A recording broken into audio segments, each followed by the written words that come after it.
now be an opportunity for silent prayer or meditation.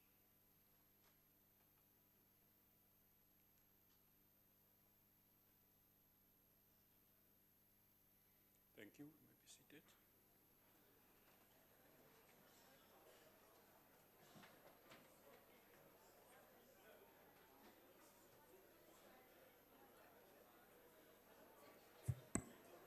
Honorable members, let's start with an announcement.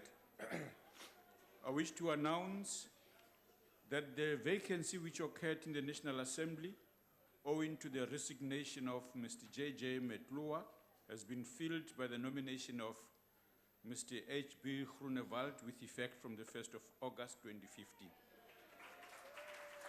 The honorable member has subscribed the oath and solemn affirmation in the Speaker's office. Welcome, honorable member.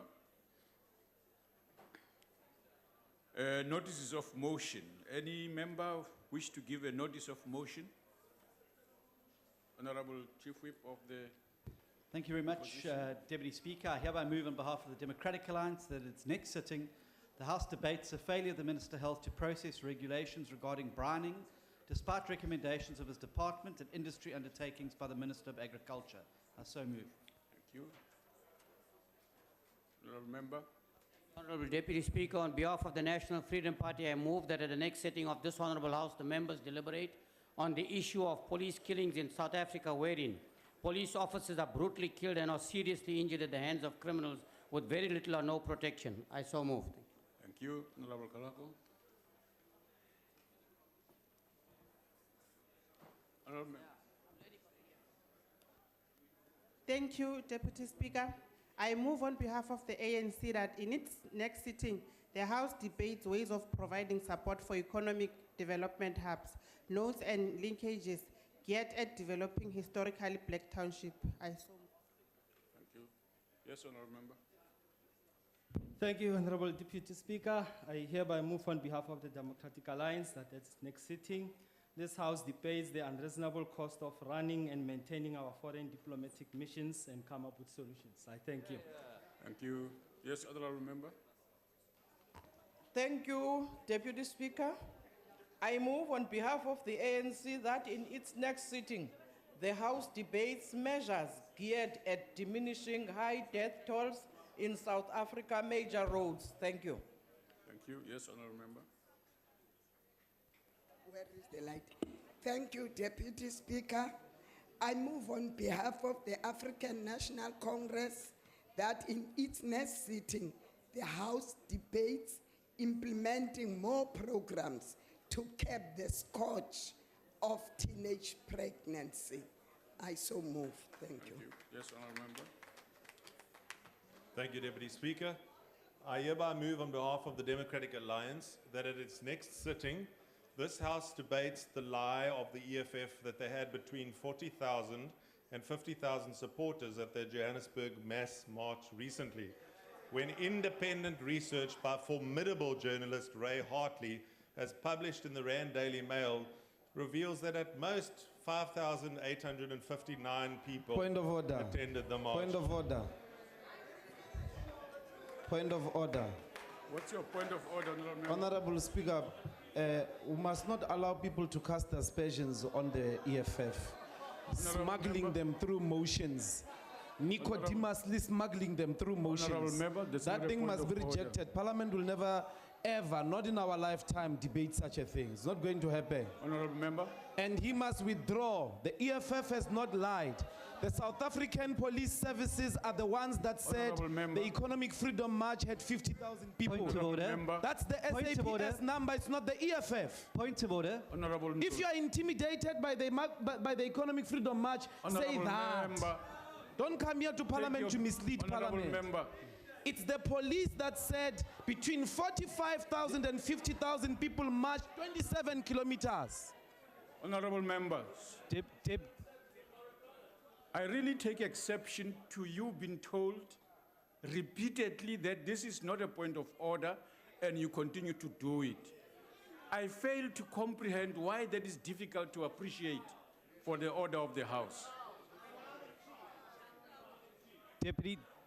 Finish what you're saying, Deputy Honourable Member. Speaker, if I may, The honourable member is still on his feet there. I want to make a point of order, if I What's may. your point of order, honourable We've had member? rulings yesterday that points of order are not to be used to enter to debate.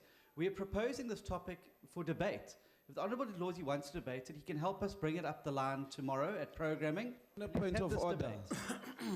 What's your point of order, honourable? He's out of order because you've made the ruling. Honourable member, don't rule on my behalf. I can do that I'm without your not. help. I'm asking you to rule. Without your help. Deputy Speaker, I'm No. asking you to rule him out of order. No, because take- you have closed the matter. Take your seat. Honourable Oli, proceed, finish. Okay, thank you. By formidable journalist Ray Hartley, as published in the Rand Daily Mail, reveals that at most 5,859 people attended the march. Clearly, not all political parties can count. I so move. Honourable Kubisa. No, but I think, on the point of order, I think some of the things are just laughable, really. I mean, 5,000 people. Honourable member, this is That not is meant for laughable. political debate. Can you Shame. take your seat, Honourable Shivambo? Honourable Kubisa. Thank you, Deputy Speaker. On the next sitting day of this House, shall rise and move on behalf of the National Freedom Party that the House debates the need for government to provide more water tanks in areas which are hard hit by drought. I so move.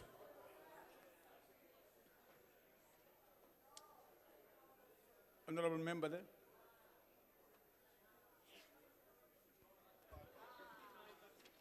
Thank you, Deputy Speaker. I rise on behalf of EFF that in its next sitting, the House debates rural communities living nearby water without water for prolonged period.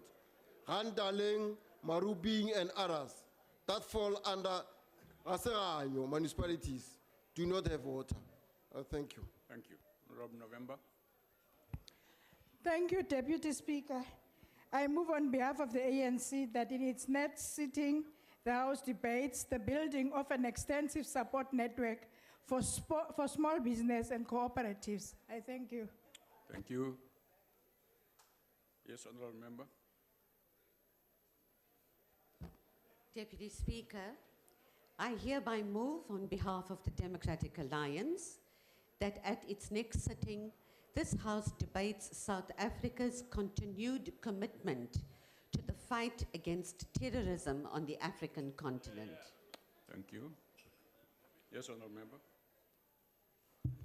Thank you, Chair. I rise on behalf of the EFF that the House in its next debate discuss the escalating corruption in Dr. Ruth Sukhomot's Mumbadi District Municipality, even after the Auditor General's recommendation for corrective actions, including laying criminal charges against the municipal manager. I thank you.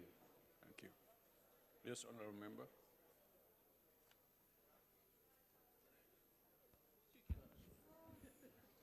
Deputy Speaker, I hereby move on behalf of the Democratic Alliance that at this next sitting, this House debate President Jacob Zuma misguided and unconstitutional insistence that South Africa comes second to the ANC. Yes, honourable member.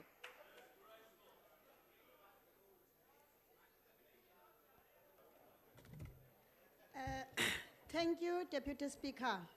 I rise on behalf of economic freedom fighters that the House in its next sitting debate apartheid spatial development, which prohibits blacks from moving to developed urban areas when forcefully removed from informal settlement. The point in case is Yizo in Rustenburg municipalities. Thank you. Thank you. Honourable Kubisa. Deputy Speaker, on the next sitting day of this House, I shall rise and move on behalf of the NFP that the House debates the need to urgently empower our post-school youth with business skills. I so move. Yes, honourable member. Yes.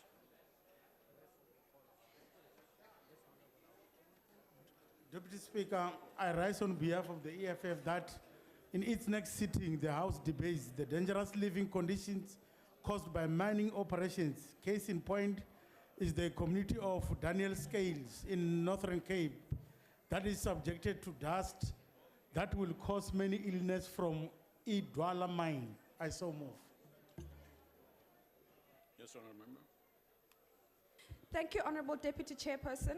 I hereby move on behalf of the Democratic Alliance that at its next sitting, the House debates how corrupt politicians are getting richer while the poor get poorer. I thank you.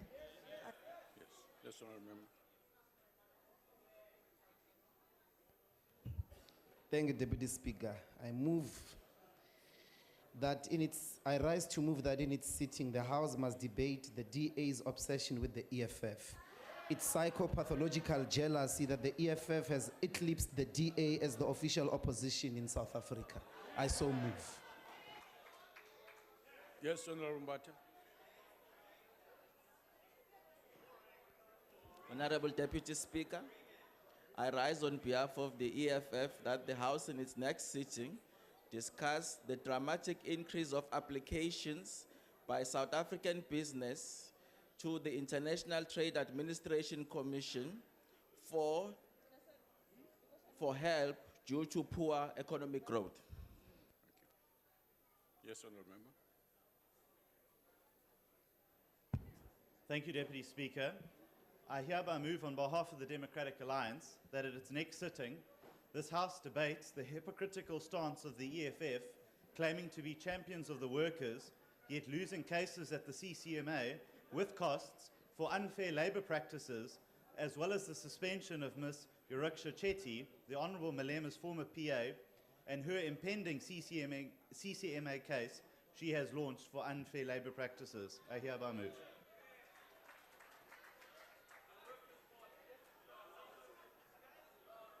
Yes, honourable member.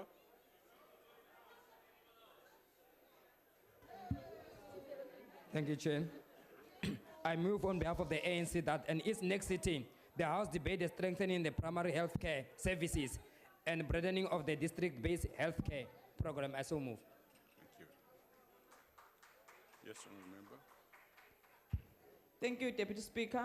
I rise on behalf of EFF, this House on its next sitting to debate the conduct of Helen Zille of using a member of SAPS as a private investigator to tap illegal cell phones of politicians and members of public. I so move.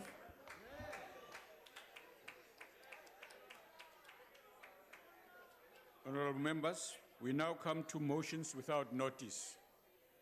Are there any motions without notice? Yes, honourable member at the back. Thank you, Honorable Deputy Speaker. I move without notice on behalf of the NFP that this House notes that according to the latest statistics published in the highly respected Lancet Medical Journal, South Africa has the highest obesity rate in sub-Saharan Africa, with 61% of the population being overweight or obese. Also note that following cigarette smoking, obesity has recently become the greatest preventable health-related cause of mortality in the world.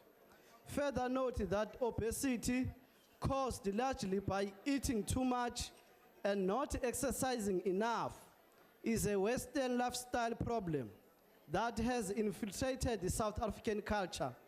Finally, note that obesity level of a country is usually a good indicator of the lifestyle habit of a nation.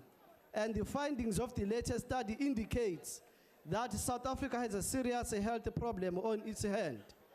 Wherefore, I call upon this House to encourage all South Africans to embrace a healthy lifestyle and urge our health authorities and agencies to develop and implement a comprehensive obesity awareness. I so move. If there are no objections, I put the motion.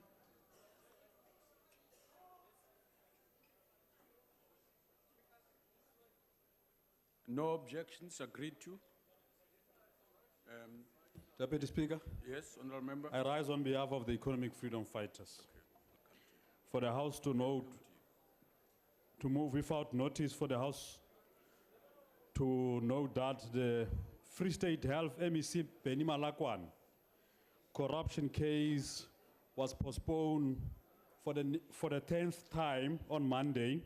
2, Malakwane and his 7 co-accused, which includes the current provincial MEC for Sports, Arts and Culture, and Recreation, Mathabo Leeto, appeared in the Bloemfontein High Court on Monday. Further note that Malakwani and a gang of fraudsters face serious allegations of fraud and corruption. 3, the two accused MEC allegedly received kickbacks worth 13 million for irregularly awarding contracts in Matabele local municipality between 2007 and 2008. At the time, Malakwani was the municipal manager and Leeto was the executive mayor. Note that both Malakwani and Leeto continue holding public office, which erodes not only the public confidence in all of us as public representatives, but causes irreparable damages to the principle of good governance and undermines the fight against corruption. Further note that not only is Malakwani unfit to hold office, but more damaging is that he remains in charge over health department, which, or rather while the health service crumbles underneath his care, and no one seemed to be bothered by that, including President Jacob Zuma seemed not to be bothered. Neither the Minister of Health nor President Zuma is concerned because they know that they will again be voted in the next elections. Less said about equally corrupt Premier Ismail Khashule, the better. We know that the ANC comes before South Africa and hence they will allow corruption. This is more evident in all criminal cases ANC leaders have been facing and continue to face to this very day. The view suggesting that the interest of South Africa the interest of the ANC comes before that of the country, justify criminal conduct by elected and civil servants, employees of the ANC. That culture promotes lawlessness and impunity.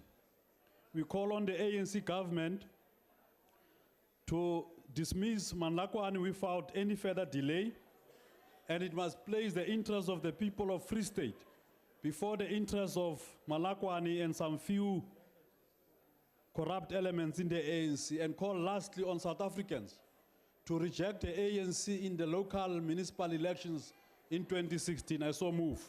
If there are no objections, I put the motion. ANC objects, sir. All right. Thank you. Go ahead, Honourable Member. Deputy Speaker, the ANC moves without notice that the House welcomes the approval of the 27.8 billion rands emergency fund for Africa by European Union and African leaders to stem an unprecedented and politically explosive flow of migrants across the Mediterranean on Thursday, 14 November 2015 in Malta. Notes that 2 days of frequently sharp exchanges in Malta ended with the adoption of a scheme that will speed up the repatriation of failed asylum seekers and help to halt the flow of refugees entering the EU illegally. Further notes that Africans have accounted for about 140,000 of the roughly 800,000 migrants who have arrived in the EU by sea so far this year, and congratulates the EU and the African countries that committed in addressing the migration plan. I so move. If there are no objections, I put the motion. No objections agreed to. Deputy Speaker, we object. Okay, motion falls away. Yes, go ahead, Honourable Member. Ngiyabonga, Sekela Somlom. I hereby move on behalf of the Democratic Alliance that this House notes that the communities of Hanover Park and Ottery in the Western Cape remain under siege from the scourges of gang violence and the illegal drug trade that fuels it. Further notes that these communities have been failed year after year by police ministers and national and provincial police commissioners who have refused to re-establish an anti-gang and drugs specialized unit in the Western Cape, despite the obvious need for it. acknowledges that in the absence of a specialized unit, it is under-resourced and understaffed stations and under-equipped and under-trained police officers in those precincts who have been left in the lurch to struggle with trying to tackle these challenges, but the visible policing, crime intelligence, and detective services are not up to the task. Further acknowledges that ongoing, pitifully low conviction rates, threadbare vehicle patrolling, and a seeming lack of an intelligence-led approach make Operation Combat a woefully inadequate remedy to the problem, and calls on the Minister of Police to issue a directive for the re-establishment of a permanent specialized police unit in the Western Cape to combat drug turf war-fueled gang violence and to ensure urgent resource reallocations to prioritize communities like Hanover Park and Ottery in order to free them from the grip of gang drug lords and their reign of terror. I so move. If there are no objections, I put the motion.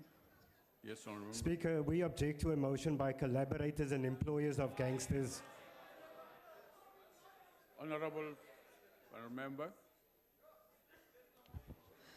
Thank you very much, Honourable Deputy Speaker. I hereby move on behalf of the ICASA Freedom Party without notice that the House notes with great sadness the passing of former All Black and international rugby legend, Mr. Jonah Lomu. Further acknowledges that Mr. Lomu, hailed as rugby's first professional superstar, passed away after a prolonged kidney ailment. Acknowledges the great contribution that Mr. Lomu made to the sport of international rugby, as well as the deep respect he garnered from all parts of the rugby playing world, both from players and fans alike. Recognizes the pivotal role he played whilst donning the number 11 All Black rugby jersey during the 63 test matches he played for New Zealand. Remembers Mr. Lomu as a great competitor and true gentleman of the game of rugby, both on and off the pitch. And sends its deep condolences to the family of Mr. Jonah Lomu, the people of New Zealand, on their very sad loss of a true sporting legend. I so move. If there are no objections, I put the motion. No objections, agreed to. Honourable Kubisa. Honourable Deputy Speaker, on behalf of the National Freedom Party, I move without notice that this House knows that the Cape Peninsula University of Technology has shut down all activity on its campuses, calling on a student to vacate residences and immediately, and has postponed exams until next year. It also notes that many of the students who had been ordered to vacate the residences are now effectively destitute as they cannot change their travel arrangements at such a short notice. And finally notes that many of the students have already paid for their meals in advance with NSFAS allocations are now facing hunger. Wherefore we call upon this House to urge the Cape Peninsula University of Technology to find ways to assist those students who are destitute with temporal accommodation, and urge CPU to urgently refund students who have prepaid for their meals so that they can afford to buy some food. I so move. If there are no objections, I put the motion. No objections, agreed to. Honourable Member. Thank you, Honourable Deputy Speaker. I rise on behalf of the economic freedom fighters to move without notice that the House notes the unwillingness of the Ditsobotla local municipality in the northwest to listen to the pleas of people living with disabilities, despite what is prescribed in the Municipal Systems Act and the Disability Framework for Local Government, which takes into account the special needs of people with disabilities. Further notes that there is an alleged discrimination against people with disabilities when it comes to employment equity, as there is no equal opportunity for people with disabilities and there is no known report regarding the number of people with disabilities employed by the municipality. Acknowledges that portfolio councillors responsible for special programs have co-opted individuals of their own choice into special ward committees for persons with disabilities, and the representative from Ward 19 in Ditsobotla is not even a person with a disability. Further acknowledges that in Ward 11, the person was handpicked by the ward councillor, and in Ward 17 and 18, the representatives were chosen by the Bodibe Youth Council and are not persons with disabilities.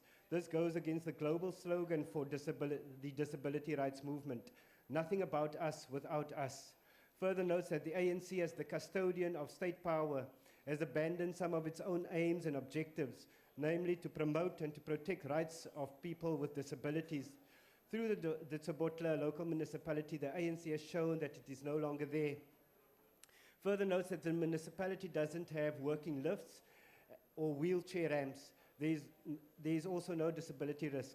Further acknowledges that an audit or assessment on disability programs and policies in municipalities report was submitted to Saga Northwest by the Tsabotla local municipality without any consultation with people living with disabilities. The Tsabotla local municipality is leading our people from independence to dependency. For this reason, we call on the people of the Tsabotla local municipality to reject the ANC in the 2016 local government elections. I so move. If there are no objections, I put the motion. Yes, Honourable Member. Honourable Deputy Speaker, we object. ANC object. Thanks, okay. Yes, Honourable Member at the back.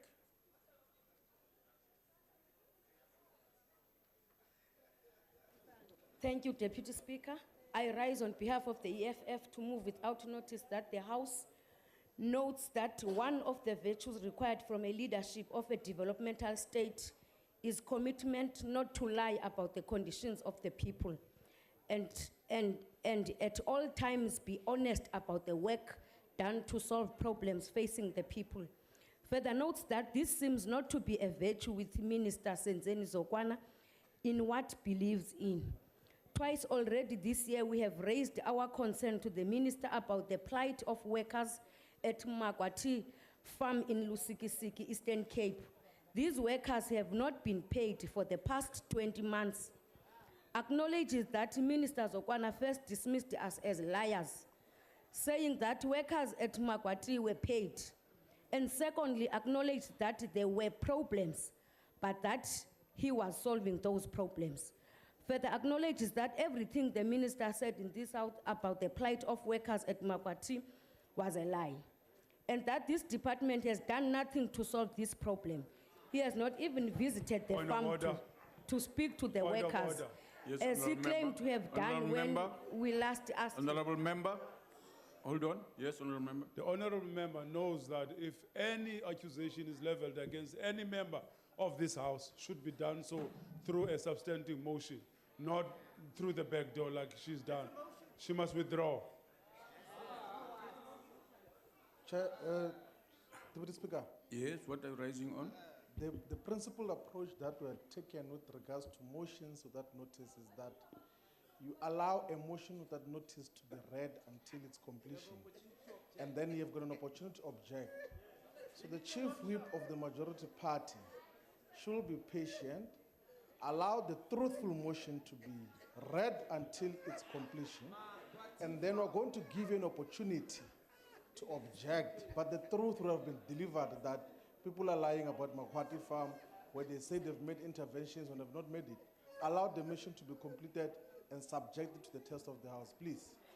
Honourable members. Honourable Deputy Speaker, I'm only rising on the rules of the House, which specifically indicate that if you want to cast aspersions against any one of us, you should do so through a substantive motion. I'm not objecting to them reading a motion without notice, but it's not a substantive motion against the minister. Honourable members, may I remind you also that motions are supposed to be clean of offensive language. And as a result of that, you can read your motion, but clean it of any offensive language that you know. If you use it, it is unparliamentary. Language that has previously been called unparliamentary cannot be used under any way, under any disguise. It is inappropriate. Let's just do that in advance, because you know the presiding officers will not accept it. Go ahead, Honourable Member. Thank you, Deputy Speaker. Acknowledges that the Eastern Cape leadership of the economic... My point of order, Deputy Speaker. Please, you're asking her to continue even without withdrawing what she was saying. On a point of order, Deputy Speaker. Deputy Speaker, on a point of order. What are you, yes, Honourable Member, what are you saying? You have given a ruling on the matter which the member rose on there. And you have given a directive that the member must continue to read the motion. can we please allow the member to read the motion? Yes. If there's going to be objection, those who are objecting will do so. So Honourable can you please member. conclude the motion there, please? Thank you very much. Honorable member who's reading the motion. Rule 63 requires of you, when you issue offensive language, to withdraw it. But Deputy Speaker, the fact of the matter, workers are not being paid there. Honorable member. And even there's a crisis there in Magwati. Honorable member, I'm not arguing about what you are saying. I'm pointing out to you the language of the rules, that you can't say someone else is lying in the way that you do, because that is unparliamentary in the first place. Point of order. Point of order, Deputy Speaker. You see, your Chief Whip, Honorable Ndlozi, has just said that the Chief Whip must not interrupt someone reading a motion. You are interrupting me while I'm talking to your colleague there. Wouldn't you allow us to finish and then you can intervene? No, Speaker, Deputy Speaker, I want you to take into consideration this point of order, because it's in relation to the procedural What's the point question of order dealing you are with. raising? The point of order is I've been listening very carefully. There is no aspersion that has been cast to any member of the House. The honorable member just said that the fact that things have been done in the Eastern Cape is a lie. That is not to cast the aspersions on anyone. Honorable That member. rules function, Deputy Speaker, I put it to you, only says if I say honorable member X is lying, then I must withdraw. But if you say that Yes, X yes. and X is being done in this place, is not happening, is a lie. Yeah, okay. So there's no question of aspersions. I've heard you, I and, put it to and you. I agree with you that X must be said to have lied. She has done so. And it's in there. No. I listened to it. No, I don't have to ask her. It's there and it's been said so. Please withdraw. Deputy Speaker, on a Honorable point of members, I'm order. not talking to you. On a point of order, Deputy Yes. Speaker. She never said what you said she said. She said that I don't want the your help. report given Honorable by the Shivambo, minister I here don't is a need your lie. help. I don't need your help. But to you have help. got an option always to go to refer this issue to a different sitting so that you can listen to Hansards and all these other things there. Why can't you refer it to a different sitting? I do that when I haven't heard. But how And do I'm you not- force a person to withdraw when they've not said what they said, the thing they've said? No. It's there, it's in the statement, and I heard it. Can you take a seat? You have a serious problem. Can you? Yes, you have a serious problem. You have a serious problem. They Can you must take vote your out, seat, man. honorable member? I think they must get rid of you soon. It's good did this bag is going to remove all of you, the so-called communists. Deputy Speaker. Honorable member.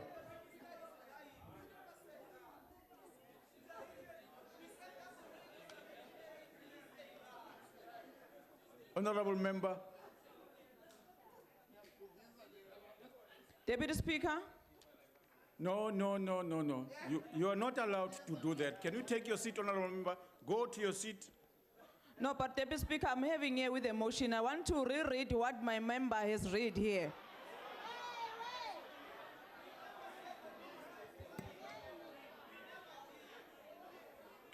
Honorable member, take your seat. Just take your seat. Or she must finish first. No, you must take your seat, please, and get away from that member. You are And not then she allowed must to do. finish. You are not allowed to do what you are doing in the first place. You are out of order, and you are supposed to be the deputy chief whip. Honorable member, you say, let me read it out to you. I'm going to repeat it to you, and you must withdraw it. Further acknowledges that everything the minister said in this house about the plight of workers at Magna Carta T is a lie. No, I said was a lie, not is It's in the a lie. statement. What's wrong with you? Deputy Speaker. Was a What is lie. wrong with you? Was a On a lie, point not of order, is Deputy a Speaker. lie. Not On a point of order, Deputy was Speaker. a lie. Can you please, Not is a lie. Deputy Speaker, the rules of the House prevent members from saying that the minister is a liar or is lying. But to say Honorable that what he Shivambo. has said is a lie, it's Honorable allowed in Shivambo. terms of the rules of the House. Honorable Shivambo, take your seat. Honorable member, do you want to withdraw? Deputy Speaker, I'm asking you to give the member a chance to reread what is written here. No. Because we didn't hear what she was saying.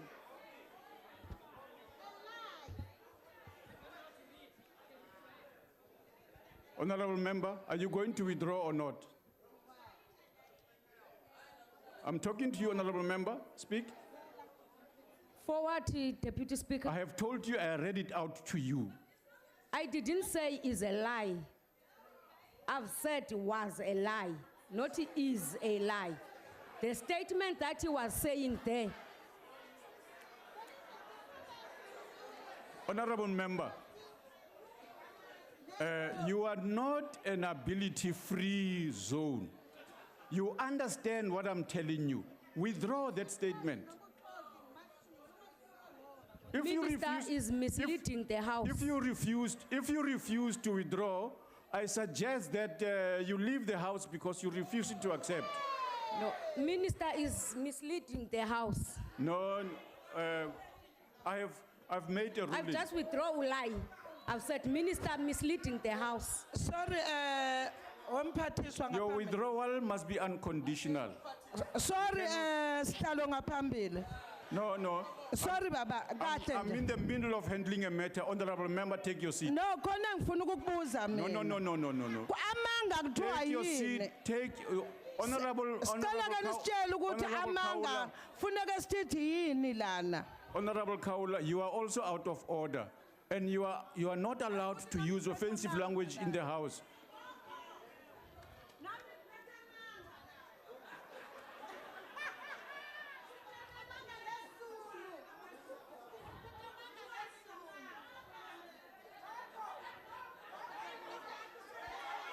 The honorable member, honorable members, honorable member, honorable Kaula,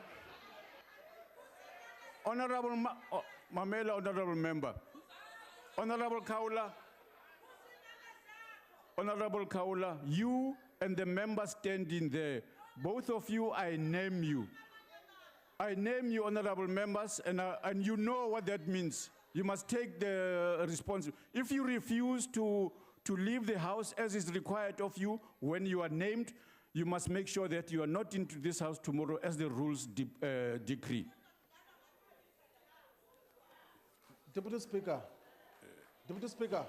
Yes, honorable member. Can you please appraise us with the rule which you have just applied now? Which rule is that? Honorable member, take your seat. Please help us with because we are just passing judgment. They say according to the rule. Which rule speaks about naming honorable member, and not coming the next day? Take your seat.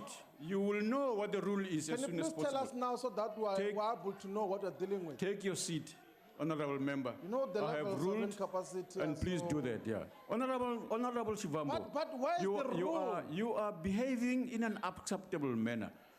And but this give us the rule. This is not the first time, honorable member. Even you, it's not the first time you do this every day, man. Ow. Honorable members, I'm going to do this. You can't misbehave and knowingly refuse to accept the ruling and want to be told what rule it is. Let me tell you what it is. When a member is ordered to withdraw from the chamber or suspended or named, shall, subject to Rule 2, forthwith withdraw from the precincts of Parliament. This is Rule 53. Now, can I suggest, I pleaded with you to withdraw. You haven't withdrawn. She did, Honorable Speaker. That's not withdrawal. You don't withdraw if you do it conditionally, and that's not acceptable. Deputy Speaker, she withdrew. She withdrew. No, wait. Honorable Ndozi, take your seat, because I spoke to that member. I asked her repeatedly withdraw. She did not withdraw, as far as I'm concerned. I did, Speaker. You did not withdraw as I requested you. If you did... I've said I withdraw. Okay? If you withdraw, that's okay. Honorable Kaula, no. Listen here, Honorable Kalen. This is not a shebeen. You must stop screaming at us in the House. This is not a tavern. Please realize that this House must be treated with respect. I plead with you once more. Deputy Speaker, with respect then, Deputy Speaker, you are behaving a bit like a bully. She withdraws, but you ignore it. No. You ignored it, yes. You're selective as to what you hear. There was abusive and offensive language. You see, Honorable Member. When we were accused here by the DA of misleading people in terms of numbers, but you never ruled on that. That was offensive to us. You protect the ANC, but you will protect the DA, but not the EFF. You are unfair, Speaker. You are unfair. Take your seat, Honorable Member.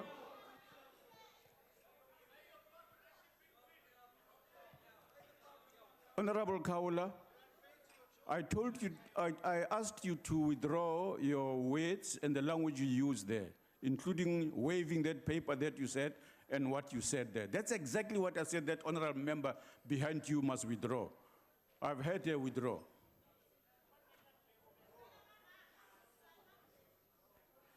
Ngiyabonga ke lapho sihlalo. Sangathi kodwa ngizwanga ngithe mina kuwena. Njengomhloniphi isitshele indlela oyishiwo ngayo mangabe umuntu uzothula amanga. Ngoba phela siyafika la eParliament siphethe izinto angizange ngisho ukuthi bayamanga ngithe mina sitsheleni ngoba siwaphethe amanga. And okwesibili hayi sithi siyakhuluma la bayakhuluma labantu bayishiphi lakho ngapha. Ngiyabonga.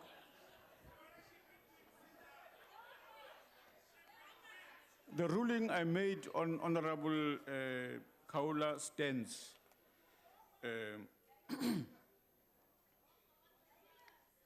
Any further motions? Deputy Yes, Speaker. Honorable. Sorry? Point of order. Who's not finished? She's not finished.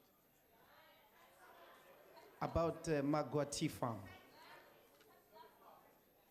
You have finished the last points you made. Thank you, You hadn't read.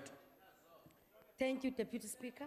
Acknowledges that the Eastern Cape leadership of the economic freedom fighters visited the farm and saw the despicable conditions our people have been forced to live under, right under the nose of the ANC and Minister Zokwana. Notes that the Magwati farm had been for years a thriving agricultural business employing hundreds of people and collapsed when the clueless leadership of the ANC tried to impose itself, leading to the malaise the farm is in right now. Further note that as a result of the neglect, parents struggle to take care of their children who go to school on empty stomachs, without uniform and barefooted. Call on the Minister of Agriculture to come clean and tell this House that he has failed on several occasions to respond to the crisis of Magwati workers. Further, call on the Eastern Cape Rural Development Agency to put in place a management company that will oversee and turn around strategy for Magwati. Further, call on the purpose of Lusikisiki to reject the ANC during the 2016 local government election. I so move. There are no objections. I put the motion. Honorable Deputy Speaker, the ANC objects. Motion falls I'm away. also from Lusisi, as a matter of fact. I object Honorable- also as a person of Lusisi. Honorable Hlengwa. Thank you very much, Honorable Deputy Speaker. On behalf of the ICASA Freedom Party, I hereby move without notice that the House 1 notes that World Toilet Day is marked on the 19th of November, acknowledges that around 2.4 billion people around the world don't have access to decent sanitation, and more than 1 billion are forced to defecate in the open, risking disease and other dangers. Further acknowledges that poor sanitation increases the risk of illness and malnutrition, especially for children. Recognizes that the issue of access to decent sanitation in this country in particular has proven to be a recurring one, with the failure to meet the demand from the government. Further recognizes that the recent drought and freshwater shortage, this has been particularly problematic in the past few months. And finally, calls on the government to prioritize decent sanitation for the people. It is a matter that affects people's rights to human dignity as enshrined in the Constitution. I so move. If there are no objections, I put the motion. No objections, agreed to. Yes, Honorable Member. Thank you, Honorable Deputy Speaker. I move on behalf of the ANC without notice that the House notes with sadness the bus crash in Warden in the Free State in which 2 children were killed on Friday the 13th instant. Further notes that the bus was transporting 22 children when it caught fire while traveling and then crashed into an embankment on the N3 near Warden. Understand that the one child sustained first-degree burns while 4 sustained minor injuries. Further understands that also the driver sustained 40% second-degree burns and unconsciously jumped out of the bus, leaving it unattended. Supports the investigation by the enforcement agencies to determine the cause of the blaze in the bus, conveys its condolences to the family of the deceased children, and wishes those injured a speedy recovery. And lastly, calls upon all road users to drive safely, to be extremely vigilant and conscious at all times, especially during the upcoming festive season. I so move, Honorable Deputy Speaker. There are no objections. Put the motion. No objections, agreed to. Yes, Honourable Member. Go ahead, Honourable Member.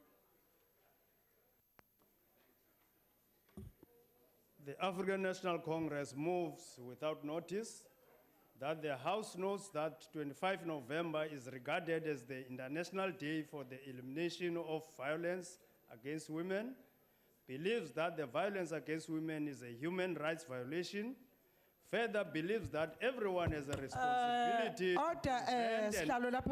end violence against women and girls by starting to challenge the nation that allows it to continue. Just hold on. Ngiyabonga sihlalo ngaphambili. Hayi bengike ngayisho le ndaba ukuthi lezi ingane ziyahlupha zadla utshwala bokufulelwa.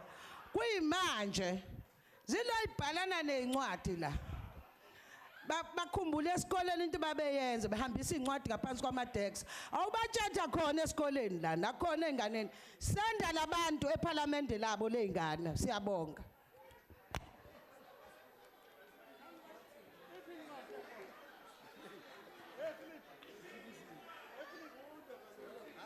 Honorable members, can you kindly stop your disruptive behavior inside the House?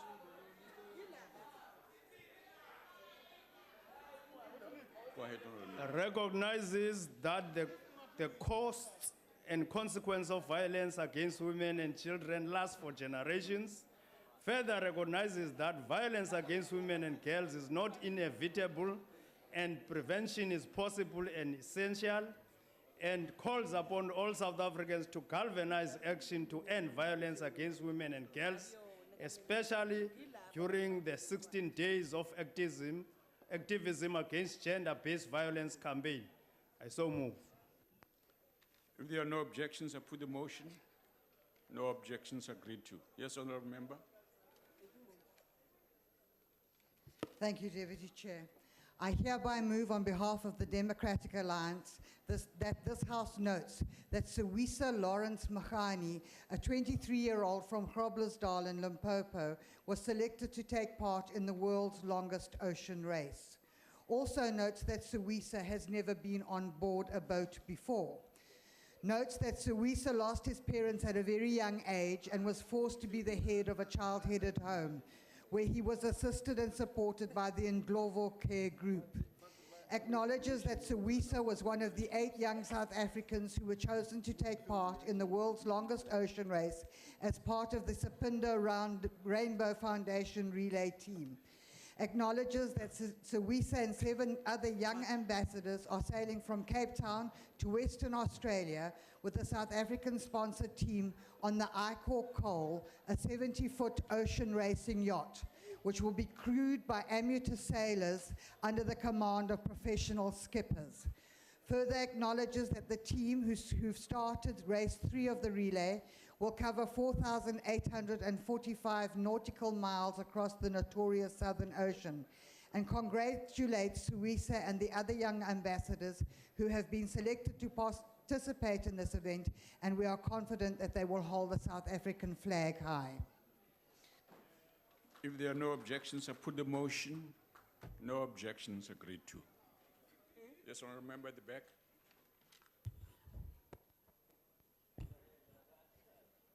Thank you, Deputy Speaker. I rise on behalf of EFF to move without notice that the House knows that the Deputy President of this Republic is known for many things, chief amongst which is cunning ability to make money regardless whether he makes that money outside accepted ethical practices or consequences of those involved. Further knows that the Deputy President was appointed as a special envoy to sort out the mess in Lesotho. But through that, he saw an opportunity to make money out of that tragedy in that country. Acknowledges that through his association with Bidvest, the Deputy President has managed to strike a deal with the Lesotho government to rent out fleet to the government of Lesotho. Further acknowledges that the Deputy President has also moved to monopolize the meter taxi industry in Lesotho through investing in meter taxis, wrestling away from struggling Lesotho people control of their own transport industry. Calls on the government of Lesotho to think of their people first and reject Mr. Ramaphosa from Lesotho. Further calls the Deputy President to have conscience and recognize that many of people who were killed as a result of his greed in Marikana were from Lesotho. He must now leave the people of Lesotho alone. Calls on all South African people to reject ANC and that Ramaphosa represents during the 2016 local government elections. Reject Ramaphosa, reject corruption. I so move. Honourable members, if there are no objections, I put the motion. Against objects, Chair. Okay, all right. Yes, Honourable Member. I rise on behalf of the EFF to move without notice that the House knows that land dispossession lies at the center of the history of this country, and that white monopoly capital developed directly as a result of massive exploitation of black people and their displacements from their land. Further notes that 1994 changed fuck all, and that 21 years after the attainment of freedom, many black people are still getting displaced by huge corporations and freedom, and are not getting compensated for their loss. Yes, yes, Honourable Member. Honourable Member, hold on. Deputy Speaker, I don't know if I heard the Honourable Member correctly, but did I? But the Honourable Member just swore in the House, and he should withdraw that. I won't repeat what he said. Yeah. Honourable Member. That, what language is that? It's Afrikaans. It says nothing. That's what I mean. Honourable Member. No, man. Well, I've just said earlier on, I said earlier on that none of these motions must contain offensive language. With respect, Deputy Speaker, how does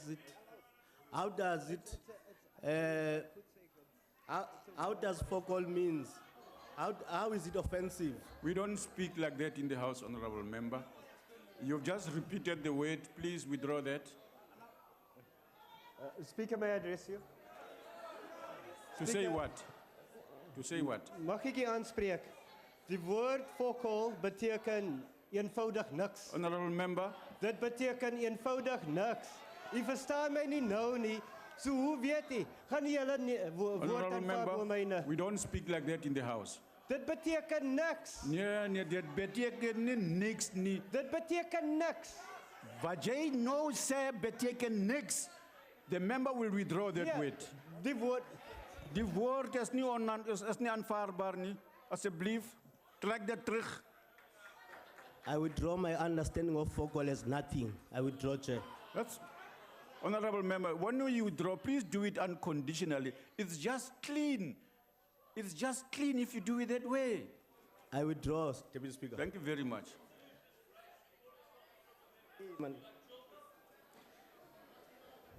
Acknowledges that community of Bethelstop in Nelson Mandela Metro has recorded rights to land in which Cerebos is mining salt. The community is complaining of being ripped off by the company mining activity in the area. Further acknowledges that the community is not considered for jobs in the company, never compensated, and the company does not engage the community on social development plans to support community initiatives. Calls on Mayor of the Nelson Mandela Municipality, Danny Jordan, Mr. Fixit, to focus on uplifting socio-economic conditions of the people of Nelson Mandela instead of worrying about impending corruption charges against him for corrupt activities his clique committed for the 2010 World Cup.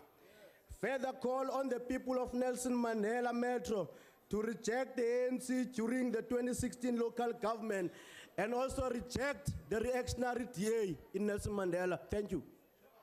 If there are no Deputy objections, I put the Speaker. motion. ANC objects, Chair. Okay. Deputy Speaker, Yes, Honourable Member. I really want to make a proposal that maybe Parliament, when they issue constitutions, they should actually also issue dictionaries to members of this House.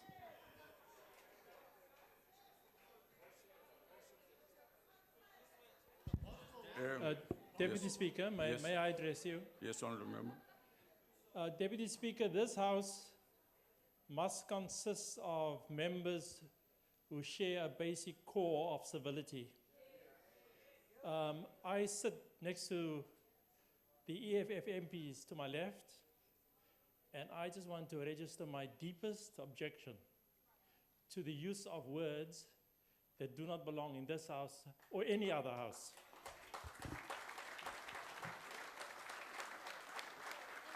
Mr.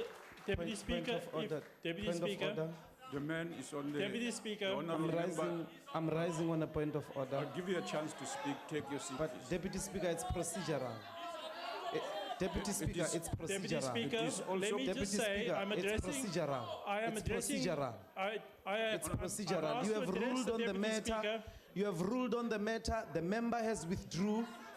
Please, Deputy Speaker, reign on the House. Okay, Honourable Member. We must be directed from your seat. Deputy And you have Speaker. closed the matter. Let me direct you. Let me direct you, Honourable Member. Take your seat. Honourable Member, it is the right of members to express their concern in the House, in whatever form. I do wish to express the unacceptability of us interrupting each other, and I said so before. Let's not do that. Go ahead, Honourable Member. Finish what Deputy you're saying. Speaker, I wanted to conclude by saying that unless we are capable of rising to a level of conduct that befits this House, which represents the best behavior to the nation, we are not fit to sit in this Parliament. Thank you. Yes, Honourable Shibam. Chairperson, the Democratic Alliance can't teach us how to speak and what to say here. Particularly this member who was rejected by his own party, was defeated in the DA day. If he had this civility, he could have won inside this party, was rejected by majority of those people. He must go teach his people there those things there. We say what we want to say in the manner we deem suitable. We can't be taught by the DA of rejects of what we must say here. Honourable members, I wish Deputy we do know Speaker, that. if I may address you. Yes, Honourable Member. Deputy Speaker, a little while ago we met as a Rules Committee to discuss the creation of the Disciplinary Committee to deal with within this Parliament. And I would really urge the Chief Whip and the other whippery to try and get this committee passed before we rise next week, because really to ask a member to withdraw such an egregious use of foul language in this House is not good enough. The Honourable Kola Barnard, when she mouthed those words in Parliament, had her salary docked and she was suspended from Parliament. And if we don't actually have a disciplinary committee that is empowered to be able to take action against members who consistently and flagrantly abuse Parliament, then we're going to have them coming and saying those words on a daily basis. If it's just a matter of withdrawing, I can say it now and then say I withdraw and sit down. It doesn't help the matter. So I would ask to make an earnest appeal to the Chief Whip and the other Chief Whips that let's get this disciplinary committee up and going so we can bring some decorum back to the House. Honourable Mbata and Honourable Van der Merwe after you. Deputy Speaker, I'm one of those who consistently sit here next to the DA. I can assure you of the amounts of insult that is always said about Honourable Paulson. And we have never reported any of those things. And if the DA, you can even see now, I'm on the floor, you can even see now. Members, order, please, order. The DA chairperson, we have never raised this with any of the presiding officers. The DA has consistently insulted Honorable Paulson without anything. And we have never rose here and complained. because we thought maybe it is standard practice that sometimes once in a while you insult a member privately. Now, if they want us to record all the insult, we can do that. They mustn't come here and clean up. Honorable members, we would like to ensure that as members of parliament, we remain respected, whatever our political views. And I think I'm assuming that we do want to act in a manner in which those who sent us here will feel proud about our presence here and how we conduct our affairs. And also just at the level of decency between ourselves, we work together here. It shouldn't be okay to throw insults, even for political reasons. It's not good. It doesn't create a good climate in the conduct of the work that we are responsible for in the House. So please, let's be reasonable and consider this matter hopefully will be addressed by the whips across the board on a regular basis. Honorable members, any member wish to? Yes, honorable member. Thank you so much, Deputy Speaker. Motion without notice here. The ANC moves without notice that the House notes the national team Bafana Bafana have beaten Angola both away and at home during the World Cup first qualifying matches. 2, further notes that the first victory was a splendid 3-1 away win in Benguela and was followed by a 1-0 win at home in Durban last night to seal a beautiful aggregate 4-1 win. Thirdly, acknowledges that Bafana produced a breathtaking performance, especially in the first leg, when they became the first team to beat Angola at home in more than 2 decades. Acknowledges that this victory confirms their participation in the group stages of competing for a place or qualification for the 2018 World Cup in Russia. Congratulates Bafana Bafana for their victory against Angola and wishes them well in the next round of World Cup qualifiers. And lastly, calls upon the South Africans to rally behind Bafana Bafana in their upcoming World Cup qualifying matches. We so move. If there are no objections, I put the motion. No objections, agreed to. Honorable Sheikh there. Thank you, Honorable Deputy Speaker. On behalf of the National Freedom Party, I move without notice that this Honorable House notes that on Tuesday, the 17th of November 2015, a 4-year-old grade R learner, Hakiso Silangwe, from Evergreen Primary School in Havenside, Chatsworth, was seriously injured after having been knocked down by a motor vehicle. I have reliably learned that the child is not doing well. Further notes that the driver failed to stop and instead drove off hastily. Further note that the said vehicle was a white Toyota Yaris.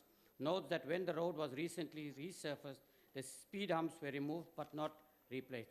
Wherefore, we call upon this Honorable House to condemn the actions of the driver, call on members of the community to assist in identifying the driver, call on SAPS SAPS to do whatever is necessary to bring the callous perpetrator to justice, call on the municipality to replace the speed humps urgently, and call on the Honorable House to extend its good wishes to the learner for a speedy recovery. I so move. There are no objections. I put the motion. No objections, agreed to. Yes, Honorable Member. Thanks, Deputy Speaker. I rise on behalf of the EFF to move without notice that the House notes that the month of December and festive seasons generally is well known for bringing with innumerable deaths caused by the car accident. Further notes that as much as a sizable number of these deaths are caused by reckless driving, a significant number is caused by poor road infrastructure, which is a result of years of neglect by the government. Acknowledges that the roads in Mpumalanga, Limpopo, and Eastern Cape has permanent potholes to the extent that the government sees it fit to erect the road signs warning drivers about the potholes. Further acknowledges that some of those roads are very bad gravel roads, such that the sedan vehicle cannot even drive properly, and that these roads only get fixed when there is going to be an event where the ANC politicians are coming to lie to the people when they need votes. Further notes that even though vehicles owners in rural areas are required to pay the same license fees as their urban counterparts, they do not benefit the same in terms of road maintenance. Call on Minister of Transport to realize that there can never be proper economic development without proper road infrastructure, and that she must therefore prioritize improving road infrastructure in rural areas. Further calls on the minister to stop doing foolish things like warning people of potholes. They must fix those potholes. Further calls on the people of South Africa to reject the ANC in the 2016 local government election. I so move. There are no objections. I put the motion. Honorable Deputy Speaker, the ANC objects. Yes, honorable member at the back.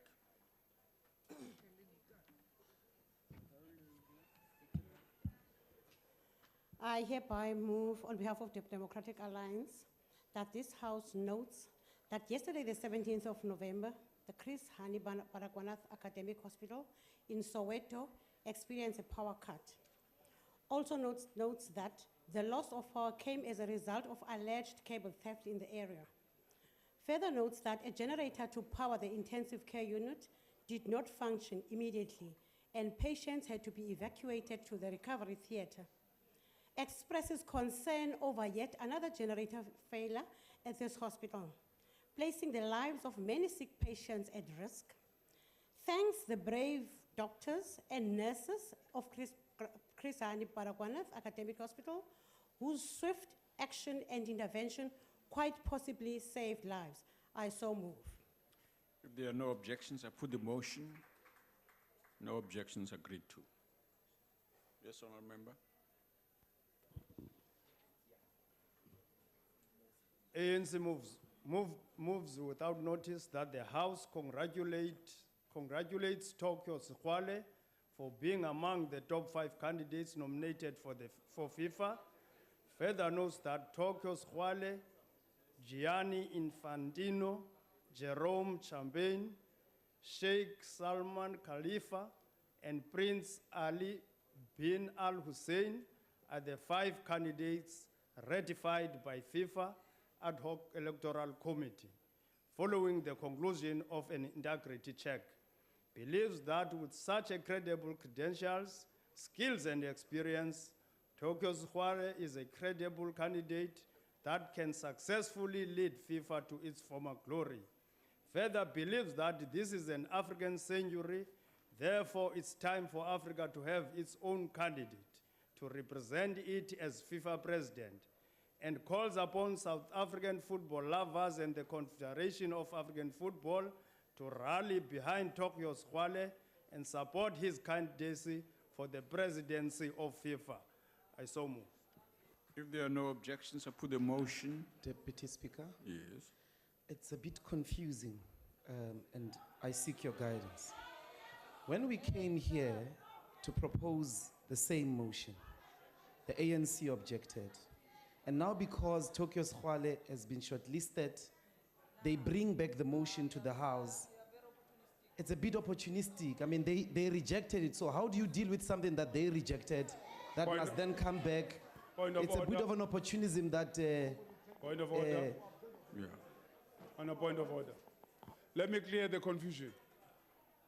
The honorable member, we told them that we objected to the fact that they called him, Dr. Squale, an apartheid activist. That's the reason why we objected to them. We are not objecting to Tokyo being promoted to any high level in any institution.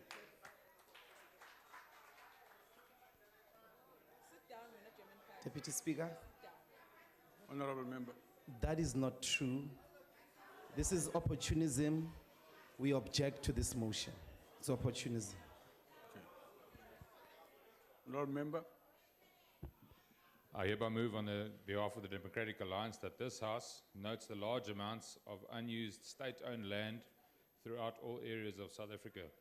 Further notes that this House has never really resolved and adopted a fully transparent, comprehensive report which discusses the exact amount of unused state-owned land throughout the country, acknowledges that the need for land, the expansion in the agricultural sector, and the tenure of land for previously disadvantaged citizens is at national crisis levels. Further acknowledges that 2018 is the final year to where the extension of the restitution bill is drawing nearer at a quickened pace, and government is no closer to distributing wealth to its people than what they were at the time of its extension. Calls for the recruiting of multi-party ad hoc committee to hastily recruit a panel of experts that are independent from the state, who can comprehensively and transparently audit the availability of state-owned land so as to maximize the usage of that land and to alleviate poverty on a large scale.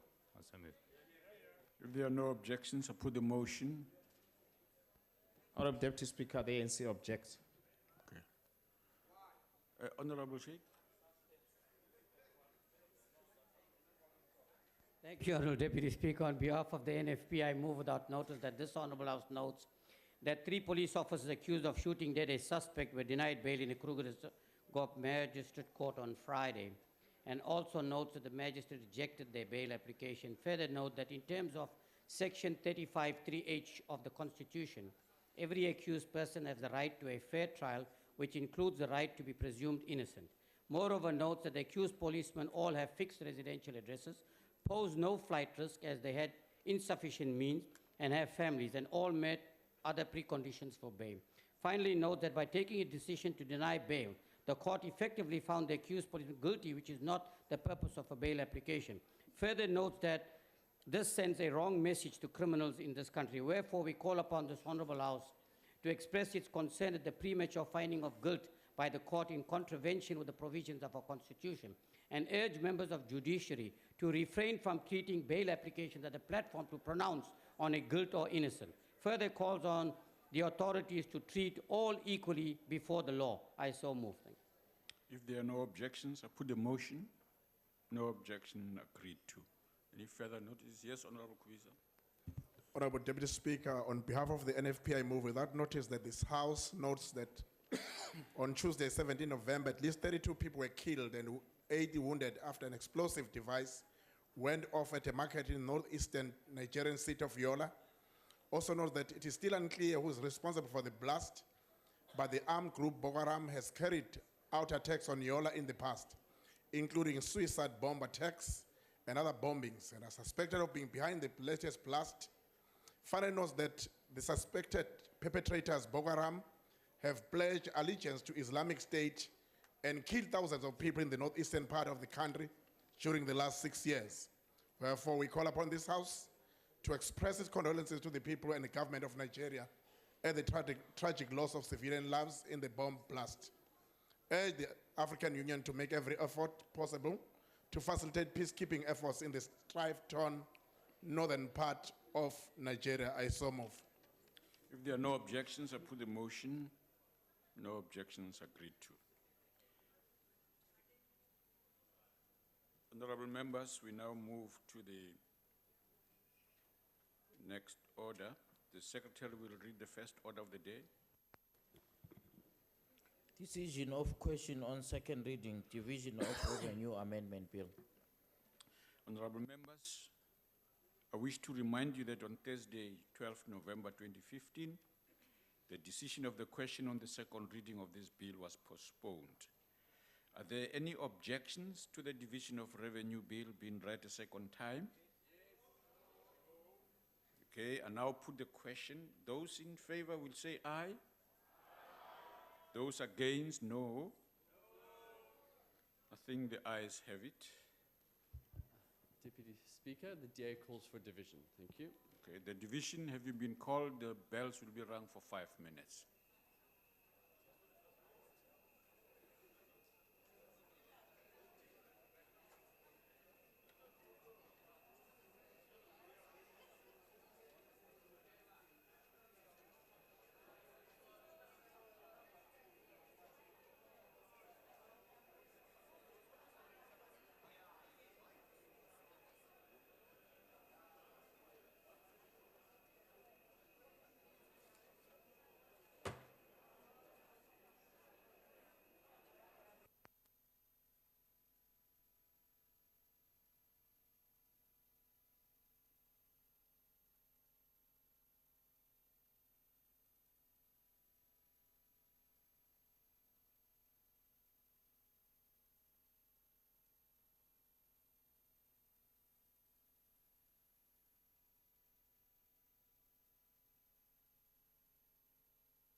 Honorable members,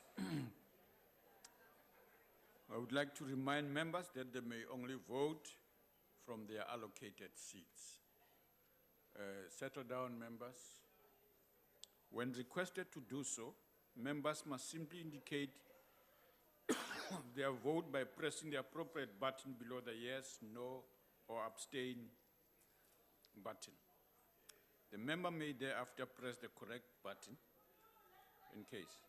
The last button pressed will be recorded as the member's vote when the voting session is closed by the chair. The question before the House is that the Division of Revenue Amendment Bill be read a second time.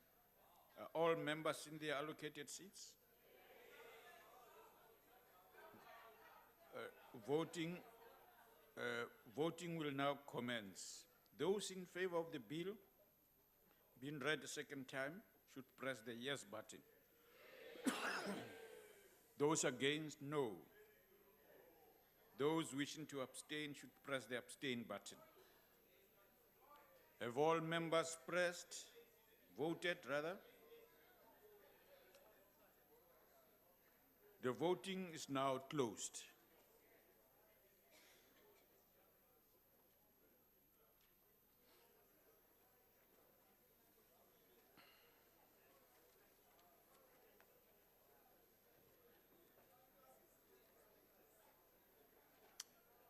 Honorable members, abstain 0, noes 17, yes 223.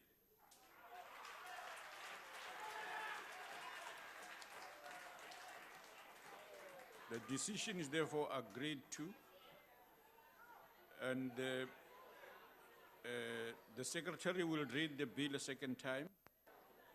Division of Revenue Amendment Bill. The bill will be sent to the National Council of Provinces for concurrence. The Secretary will read the second order. Consideration of recommendation of candidates to fill vacancies on Council of Independent Communications Authority of South Africa, ICASA. Honorable J.C. Moloi Moropa.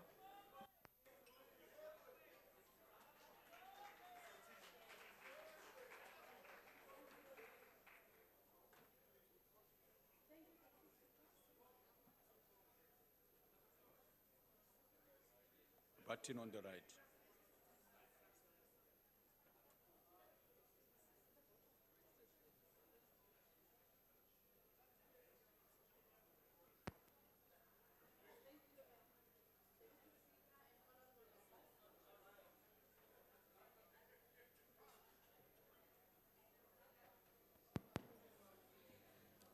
Deputy Speaker and honorable members, the Portfolio Committee on Communication considered 2 letters from the Minister of Communication.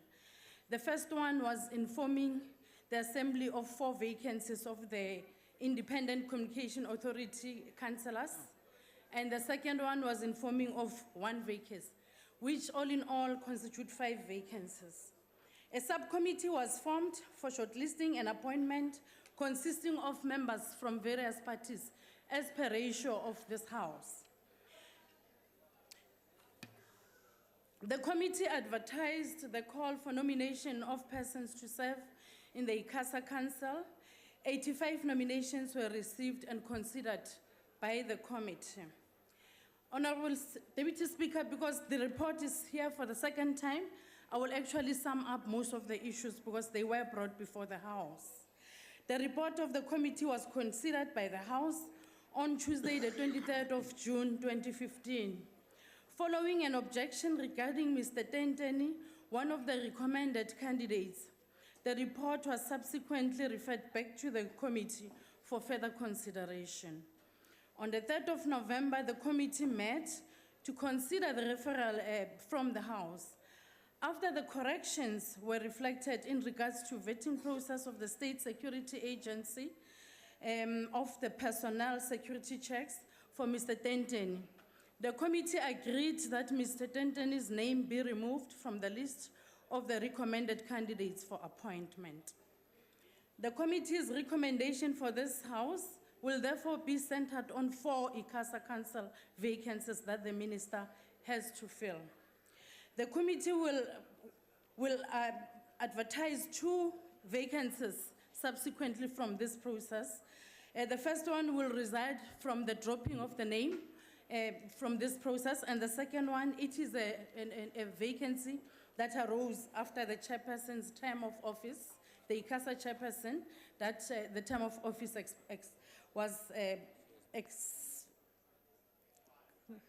expired by the end of July. Now, Deputy Speaker, the committee therefore recommends to the House the following 7 names to be sent to the Minister in order to fill 4 vacancies for ICASA Council. The first name, Mrs. Butlenyana Mukhele, Advocate Dimakatso Kocha, Mr. Lumgo Mtimde, Mr. Yengwayo Kuta, Mr. Peter Zemre, Mr. Kiabetu Mudimweng, and Mr. Paris Mashile. The DA did raise an objection on the name of Lumga Mtimde based on his pronouncement on the interest for a media tribunal, and subsequently due to his alleged political affiliation. There is no substance really on those objections. The Portfolio Committee therefore presents this report to the House. Thank you, Deputy Speaker.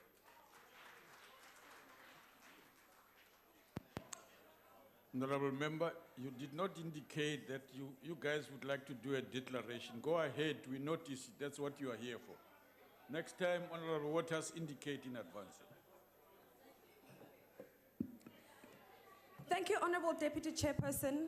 This is the second time this report is being tabled. 2 minutes. Honorable members, can you, there's your time. It's 3 minutes, okay. Thank you, Honorable Deputy Chairperson. This is the second time this report is being tabled before this House on recommendations of candidates to fill vacancies at ICASA. The first time, it took the DA to knock some sense into the ANC on the inclusion of Tami Denteni, who we believe to be unsuitable on account of a criminal record. The DA warned the committee before the report was tabled in the House that it was in public record that Mr. Denteni had a criminal record as he was involved in a high-speed crash where 1 woman was killed and 3 others injured. We are therefore pleased that the ANC has come to its senses and agreed with us that his name be removed from the list. It is unacceptable, however, that Mr. Denteni continues to serve on the board of the MDDA. He must be removed as a matter of urgency. We are also disappointed that the committee do not agree with us that Limco Mtide be removed from the list. Mtide is openly and unapologetically supportive of a media appeals tribunal. It does not matter that the media appeals tribunal is part of ANC policy. The public rejected it and will reject it again. We trust that the minister will apply to her mind to this list and choose candidates that will do the important work of the independent regulations of the telecommunications, broadcasting, and postal industries in South Africa. I thank you. Thank you. EFF. Thank you, House Chairperson. We don't want to be part of rubber stamping deployment activities of Luthuli House. However, it is critical to realize that ICASA needs to be given the necessary space to function as an independent body, particularly to go very hard on companies like MTN. It must develop a courage, it must develop the capacity to go hard on companies. As a matter of fact, it's on record that even here in South Africa, as they did in Nigeria, MTN is distributing unrecorded SIM cards. And the 5 billion rands, or those billions of rands that were recovered from Nigeria, can also be recovered here. Put back into the system to make sure that the cost of communication is aggressively reduced. Vodacom, MTN, and all those people must be regulated to make sure not only that our tax base is not eroded, but also that we're able to reduce the cost of communication. So ICASA must be given the necessary space to function. Beyond that, ICASA needs to be very hard next year in the distribution of allocated slots for elections. And it must start at tabula rasa. You must not give the ruling party an advantage by giving them more slots. You must object to that. Everybody must be given a level playing field within radio and television, so that we're able to put our ads. They must not go with those things of saying, no, the ruling party was there yesterday, because that is to reinforce them to also be advantaged in the next election. We must all be given the necessary space, equal playing field, to communicate our messages to the electorate so that they can make their decisions. So we're not here at all to rubber stamp the decisions of the Deployment Committee of the ANC. Thank you. Thank you. IFP.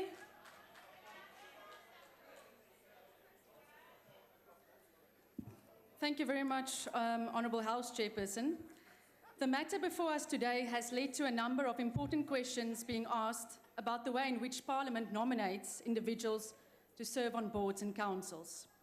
The interview process for the ICASA Council ended with a number of shortlisted candidates, some with questionable backgrounds, including a convicted criminal. Having been a part of a number of committees who dealt with appointing members to the SABC board, the IFP has always pleaded that positions should be filled by the most competent, most passionate and appropriately qualified individuals. However, it has become blatantly clear that candidates who make it through these processes, with a few exceptions, are drawn from a small pool of politically approved persons. In fact, many of the candidates who were nominated for the ICASA Council were also nominated in the past to serve the MDDA as well as the SABC. In other words, there is a strong indication of cadre deployment. Some candidates, such as Mr. Lumko Mtinde, have already served the MDDA and the SABC. He's a staunch ANC member and is a known proponent of the Media Appeals Tribunal. The proposed tribunal is just another attempt to execute state control over the media. His views on this matter are disconcerting, therefore, considering the need for ICASA to be fiercely independent of government interference. It is abundantly clear that shortlisted candidates are being drawn from a pool of persons determined to fit the bill before interview processes even start. This leads to serious concerns over the credibility of the entire process. For as long as boards and councils are abused by the ruling party as cadre deployment vehicles, we cannot support this process. I thank you. Thank you. NFP. The Independent Communications Authority of South Africa has a very important function to regulate South Africa's communication and broadcasting. To fulfill its mandate effectively, efficiently, and in a transparent manner, ICASA must have a fully functional council comprising of qualified and experienced members. The extraordinary number of vacant seats on the council is a cause for alarm, and the working of council is now effectively paralyzed. It is therefore a matter of urgency that the appointment should be made as soon as possible. The NFP is on record as saying that we reject the appointment of Mr. Ntendeni, and we're now pleased that he's out of the race. The National Freedom Party is satisfied that the portfolio committee has adhered to the necessary processes and proceed to shortlist the candidates whose name appear in the report. We would have liked to see more women and minority representation in the shortlist, but in general, we support the report. Thank you. Thank you. Cope.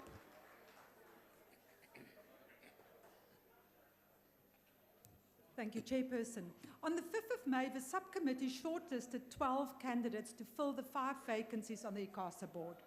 The DA and COPE, amongst others, objected to 2 names. What is of concern is that a statement was issued by the committee under the title, and I quote, "Communication Committee sets records straight," close quote, dated the 25th of March 2015. In the statement, it states that 96 nominations were received to fill the SABC board vacancies. It states that, and I quote, that Parliament is currently in possession of copies of his qualifications which were sent after the short list closed, close quote. I repeat, which were sent after the short list closed. How could the subcommittee recommend names who missed the deadline? How did the committee agree with the subcommittee on the process? Is this not flaunting administrative processes? Or is it yet another prime example of political meddling, deployment, and cronyism? Mtimde currently serves on 10 boards and panels. He is serving, of which 3 is international boards. Can he give his all to ICASA? Some of the boards in the past had to distance themselves from the view Mtinde expressed publicly. Can Mtinde leave his ANC cap at home and put ICASA first? He was not able to do it in the past. What has changed now? Then it is quite shocking that out of 96 nominations that we could only find 2 competent or capable women. That is a disappointment. The committee ignored the objections of, amongst other, the political parties, Mr. Ntentini, which gave rise Thank to you the very report much. being Your referred time back is to up. the committee. Thank you, The Honourable Congress Member. of the people cannot support the process. Thank you. Thank you. ANC.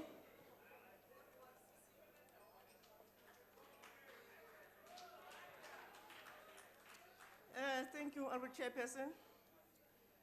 The Act determines the member of the board should not be holding an executive position in a political party. Presently, Mr. Mtinde is not yet serving in the board. Any normal thinking person cannot resign from any position only because he or she has applied for membership of the board and was called for an interview. Even if you are shortlisted, you won't resign until there is confirmation of your appointment.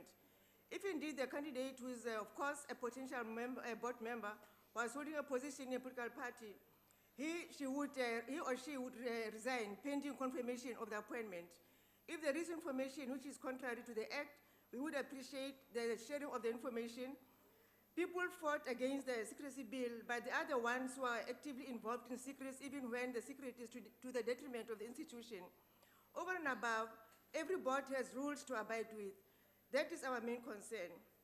For instance, 11B.2 of Code of Ethics says all councillors and COs must adhere to and comply with the requirements of the Code of Ethics. Therefore, Mr. Mtinde is not exception. Part of our mandate as the committee is to oversee boards. So if there is any conduct contrary to the Act, the committee will take steps, the necessary steps. ICASA Act 2 of 2014 makes provision for Complaints and Compliance Committee. So why panic? Please read the Act. Please, people must learn to make a distinction between fact and fiction, whereby you imagine things even before they happen. There's a saying, if you can't find what's good in me, try to find what's wrong in you. Please do likewise. Mr. Tenteng's situation is solved and the matter is brought to rest. The names recommended by the committee are fit and equal to the job. It is not the DA or any other opposition who raised Mr. Tenteng's issue and Mr. Tenteng's issue, but the security check. Thank you very much. Your time has expired. Okay. Thank you. Order, honourable members. The question before the House is that the following list of candidates be submitted to the Minister for consideration in order to fill vacancies in the Independent Communications Authority of South Africa, ICASA. Names are Ms. Butlenyani Mokhele, Advocate Dimakatso Kotka, Mr. Lumko Mtinte, Mr. Yengwa Yokuta, Mr. Peter Zimri, Mr. Kiabesi Mudimuyeng, and Mr. Paris Mashele. Are there any objections? In light of the objection, I will put the question. Those in favor will say aye. Those against will say no. I think the ayes have it.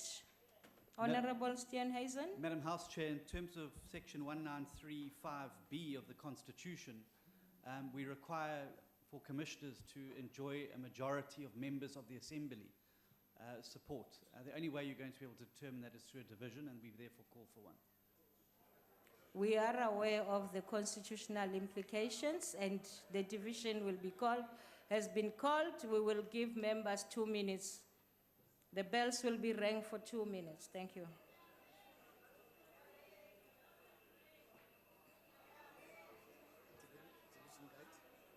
No. Thank you.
Members, please take your seats.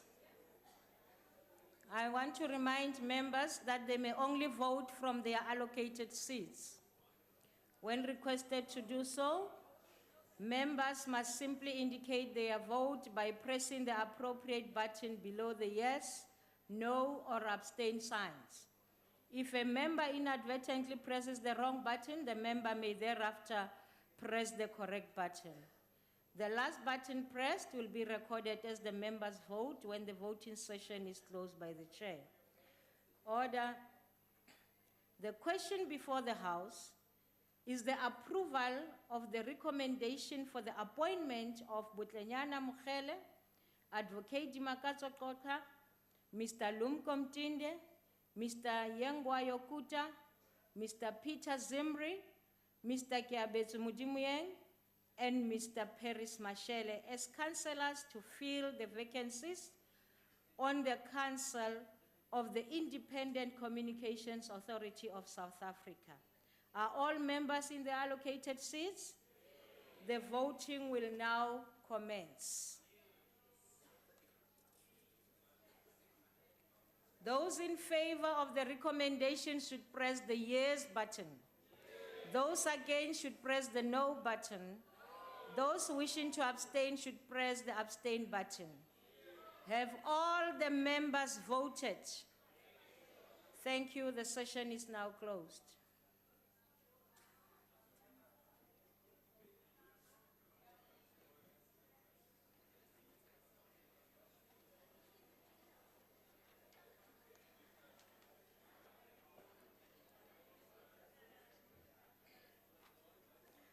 Thank you very much. The results are as follows. Abstain 10, no 67, yes 207. So the members, they have been duly agreed to. The list of candidates will be sent to the Minister of Communications for consideration. I thank you. I will now ask the Secretary to read the third order.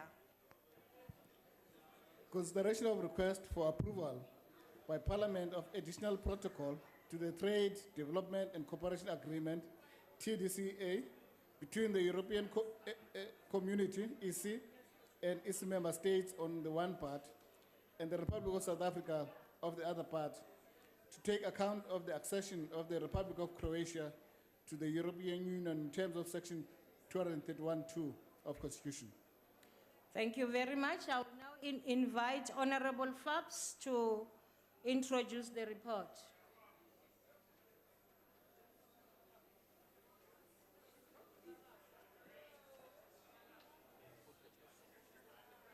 If the Honorable Fabs is not here, I will put the question. Those in favor of the order being agreed to, say aye. Those against say no. I think the ayes have it, but the, yes, Honorable Member. House Chair, procedure, we want to make a declaration. Okay. You are allowed 2 minutes of your declaration, EFF. Thank you very much, Chair. So the request to the House is that we should approve the Trade, Development and Cooperation Agreement between the European Community and South Africa, but not because it doesn't exist, it has been there throughout, but because now Croatia is part of the European Community, we need to agree on that trade agreement and development agreement, taking into cognizance the inclusion of Croatia.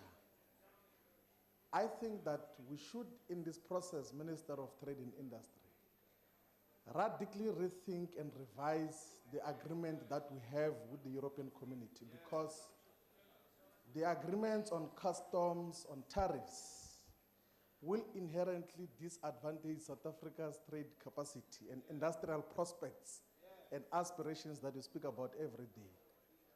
we will not be able to compete with European established industries. So there must be a rethink consistent with the discussions that we had yesterday on the promotion of investment, the protection of investment bill, that certain things must be rethought because part of what will lead to successful industrial expansion should be strategic substitution of some unnecessary imports from the European community. And that can only be achieved by the revision of our tariff regime as in relation to Europe and our customs and duties that relate to the European products and services. So it's within that context that we think that there must be a rediscussion of the whole issue. Well, obviously, because Croatia is part of the European community, it must be part of this agreement, but as a matter of principle, there must be rediscussion of that issue. Thank you very much. Thank you. DA? Thank you, House Chairperson. The Democratic Alliance supports the report before the House today. I think it's important of the body below that South Africa took yesterday with the adoption of the investment bill, that we really need to cast our net as wide as possible. So any further investment that can come from European countries included in the protocol is most welcome.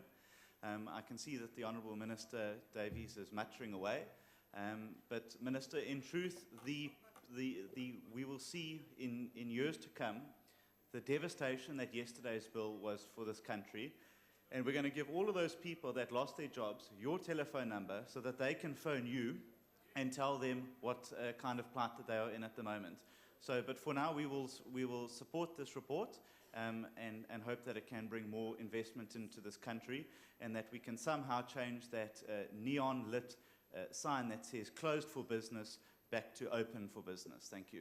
Thank you very much. IFP? Thank you, House Chair. The European Union's trade policy is and has always been a balance between different national approaches and philosophy. In short, a different liberal view of world trade and more protectionist stand by some of its members. This TDCA agreement to enhance regional cooperation and achieve greater EU trade policy coherence with respect to South Africa proposed that the EU grant South Africa duty-free access.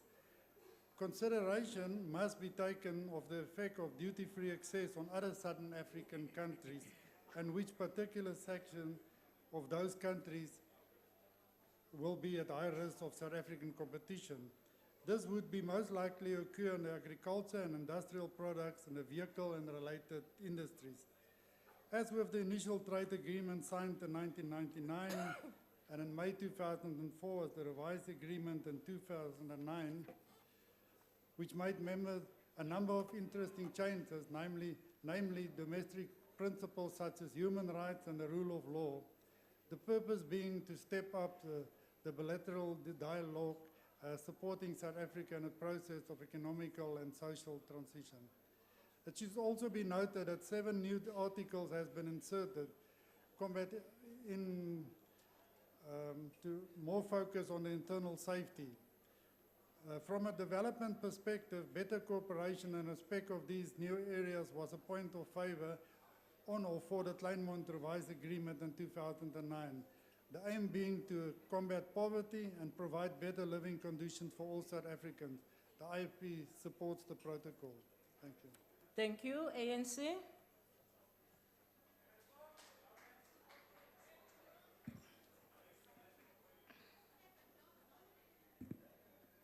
The government of the Republic of South Africa and the European Community and its member states signed a trade development and cooperation agreement on 11 October 1999. The TDCA is the first free trade agreement South Africa concluded with the developed countries outside the borders of Africa, which cements trade relations with the European Union and also provides certainty to South African exporters. One of the main objectives of the TDCA is to strengthen existing ties through the creation of a free trade area between South Africa and European Union. The TDCA contributed to positive trade trends and created a greater degree of certainty on the trade policy environment for both parties. Since the TDCA came into force, total trade has grown by 128%. Since the SAEU TDCA, the EU has enlarged 3 times. First, in May 2004, when it expanded from 15 to 25 member states, when 10 Central and East European countries joined the EU. Second, on the 1st of January 2007, when Bulgaria and Romania joined the Union, and third, on 1st July 2013, when the Republic of Croatia joined, thus becoming the 28th member of the EU. The EU is South Africa's largest trading partners and our main source of foreign direct investment. The enlargement of the EU will improve South Africa's market access into Croatia and strengthen relations with the larger EU market. This will lead to the creation of jobs. Your time has expired. ANC supports the bill. Thank you very much. Honorable members, I now put the question again. Are there any objections to the approval by Parliament of additional protocol to the Trade, Development and Cooperation Agreement as it appears on the order paper? Those in favor will say aye. Those against will say no. I think the ayes have it. Honorable Shibambo? Please register the objection of the government in waiting, the economic freedom fighters.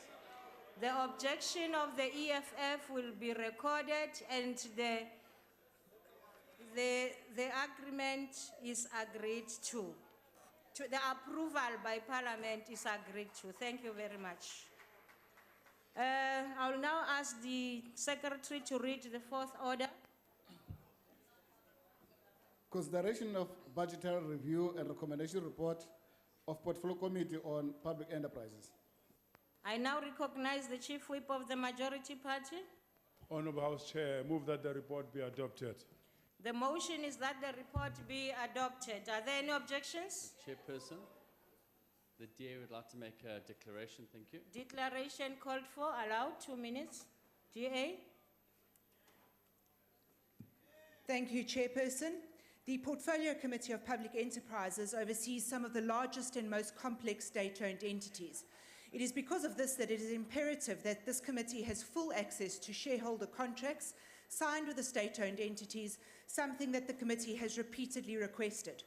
We have suggested to the Minister that there is an urgent need for her to strengthen and increase oversight with the state-owned entities through robust and regular interaction with the CEO board members, audit committees, regular oversight visits, and visits to big construction sites such as Medupi and Kusile.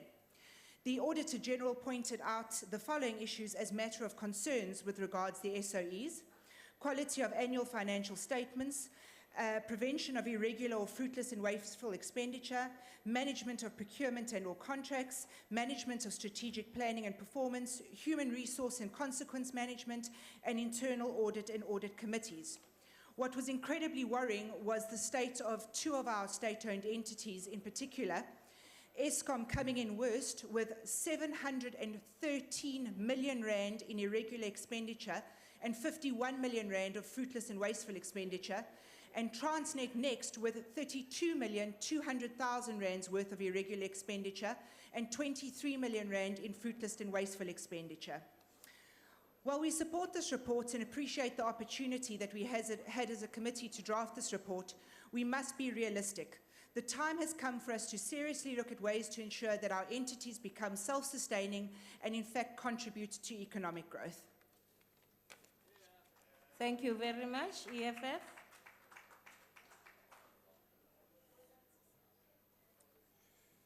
Thank you, Deputy Chair.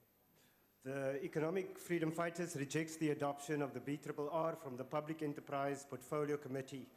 The Department of Public Enterprises is inherently incapable of ensuring that state-owned entities functions, let alone contributing to a state-led development.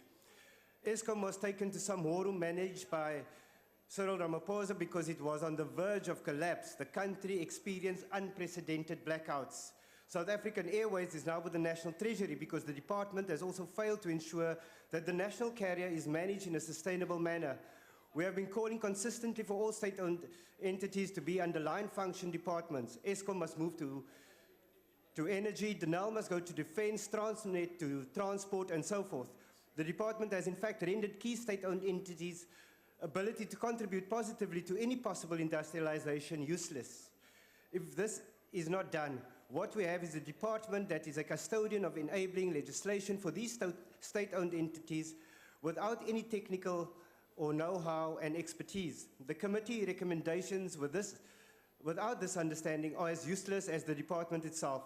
How is the department expected to strengthen capacity with critical specialists while line departments are also struggling?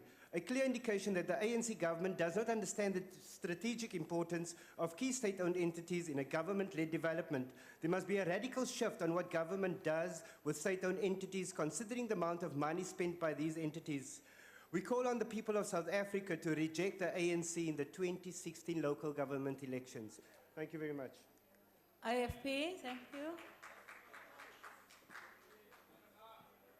Thank you, Honourable Chairperson. The IFP supports the recommendations as contained in the BRRR of the Portfolio Committee on Public Enterprises. However, I wish to highlight some concerns. Firstly, some of the recommendations that were made this year were also made last year and were not acted upon. It is therefore important moving forward that the department is held to timeframes to report back to the committee on the implementation steps they have taken. A case in point is the tabling of the Government Shareholder Management Bill, which will regulate the way SOCs currently operate. The arm's length approach by the department in monitoring SOCs is not conducive to ensuring that they run on a profitable basis.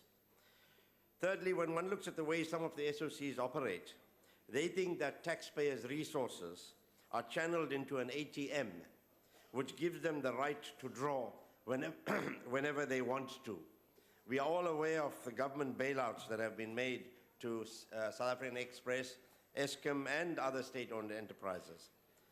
Finally, the institutionalization of the recommendations of the Presidential Review Committee on SOCs needs to be expedited. SOCs, especially the current 6 falling under the supervision of the department, need to be transferred, we believe, to line function departments.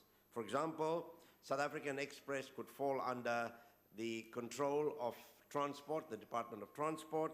Energy could take on ESCOM. SAFCOL could fall under the Department of Agriculture, Forestry and Fisheries. And we think in this way, it will obviate the need to have a Department of Public Enterprises. There is no need anymore. There are only 6 public enterprises there. 2 have been taken over by Treasury. Well, one by Treasury, that's SAA, and the other by Communications Broadband Infraco. We will, however, support this report and the recommendations. Thank you. Thank you very much. UGM. Thank you very much, House Chair. The UGM supports the BRRR report. The first thing, obviously, is the concern that was raised by my colleague, Honorable Singh, earlier, saying there were recommendations that were made in the previous financial year that were not acted on. As a result, you find that the recommendations that are contained in the report are exactly the same as the previous year's ones. That means that we're not making progress on the issues that we highlight and identify when we play our oversight role as a committee. The second issue I want to talk about, which is, one can say it's unrelated to this report per se, would be the matter surrounding and pertaining to SAA. One would say and argue that that falls under finance, but it's a public enterprise nonetheless. And the issue is, nimlungisile ESCOM, uza kakuhle uchacha kakuhle nixakiwe ngu-SAA. Andiyadla ndiqhubeka phaa noba sibheka phaa noba siza nganeno na bayatyhola na kuyaphikiswana, and it needs leadership problem. Kudyoba sityikitya, and nasixake ukuthi if you can fix ESCOM, likwazi ukuthi umzuzwana omfutshane imlungisi yintoni linixakileyo ngo-SAA. The other issue about Leo APA is that once more, obviously, the challenge is that there are not enough punitive measures that are put in place. Uqiniseka ukuthi the SOEs, the management eranayo ukuthi xa bemoshile bakwazi ukuba kubekho consequences. Otherwise, abantu they do as they please, and then after that they get golden handshakes, because they get shifted from one department to another, or they act forever. And in that period of acting, none of them actually take responsibility for some of the mistakes they make, because 6 months into their jobs, they get shifted to another job. And then what do? When they appear in front of portfolio committees, we start from scratch again. It's back to square one. We go to the drawing board. I would like to recommend that next time we want to go back to a drawing board, we go to the UDM drawing board. It's on 5th floor Max building. We'll sort you out. Thank you. Thank you. NFP?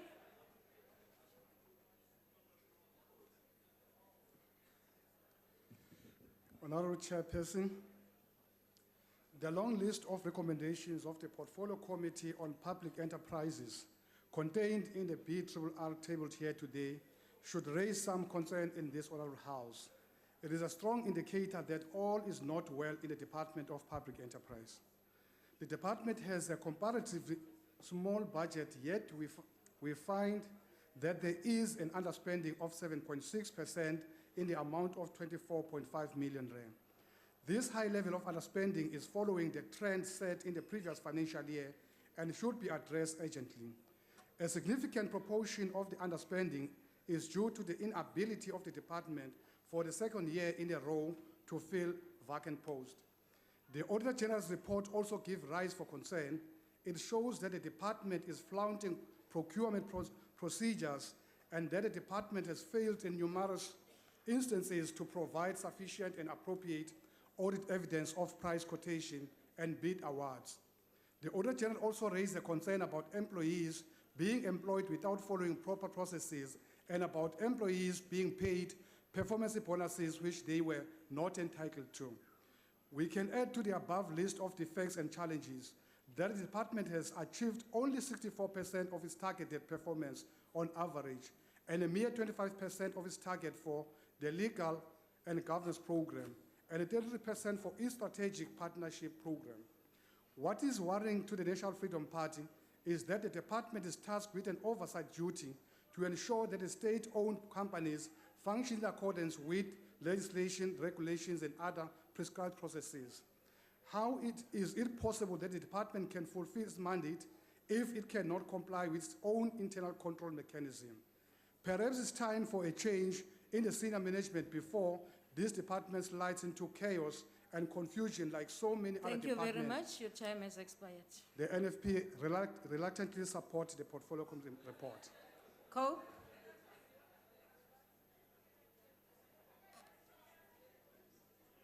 Thank you, Chairperson. I'll hear the cat start meowing on that side already. The Congress of the People is shocked that the minister is unable to compel her department to comply with the PFMA. The Auditor General noted this year that instability or vacancies in key positions was at 33% in the department. Even more alarming was the rating of a department at a 33% for lack of consequences for poor performance and transgressions by staff. Even so, the Minister and the DG are still holding office. COPE also questions the Monitoring and Evaluation Ministry in this regard. Officials who contravene relevant legislation and policies are shockingly not subjected to appropriate consequences. Why? The very first responsibility of a minister in the DG is to ensure 100% compliance with legislation, with a focus being on supply chain management. It is time that Parliament asked the minister pointedly why transactions on goods and services above a value of 500,000 rand were made without inviting competitive bids as required by Treasury regulations. What actions did the minister and the DG take against the accounting officers who blatantly contravened the PFMA and Treasury regulations? Corruption is certainly very rife in the department and entities. Even goods and services procured below the value of 500,000 happened without price quotations. Officials are clearly making merry at taxpayers' expense. I'm going to skip the rest of it because I'm running out of time. Treasury should, without further funding to the department and the minister, salary should be reduced to 10 rand, and the same should apply to the DG. The Hawk should investigate the criminality that is rampant in this department and the entities under review. The Congress of the People will not be supporting it. Thank you. ANC.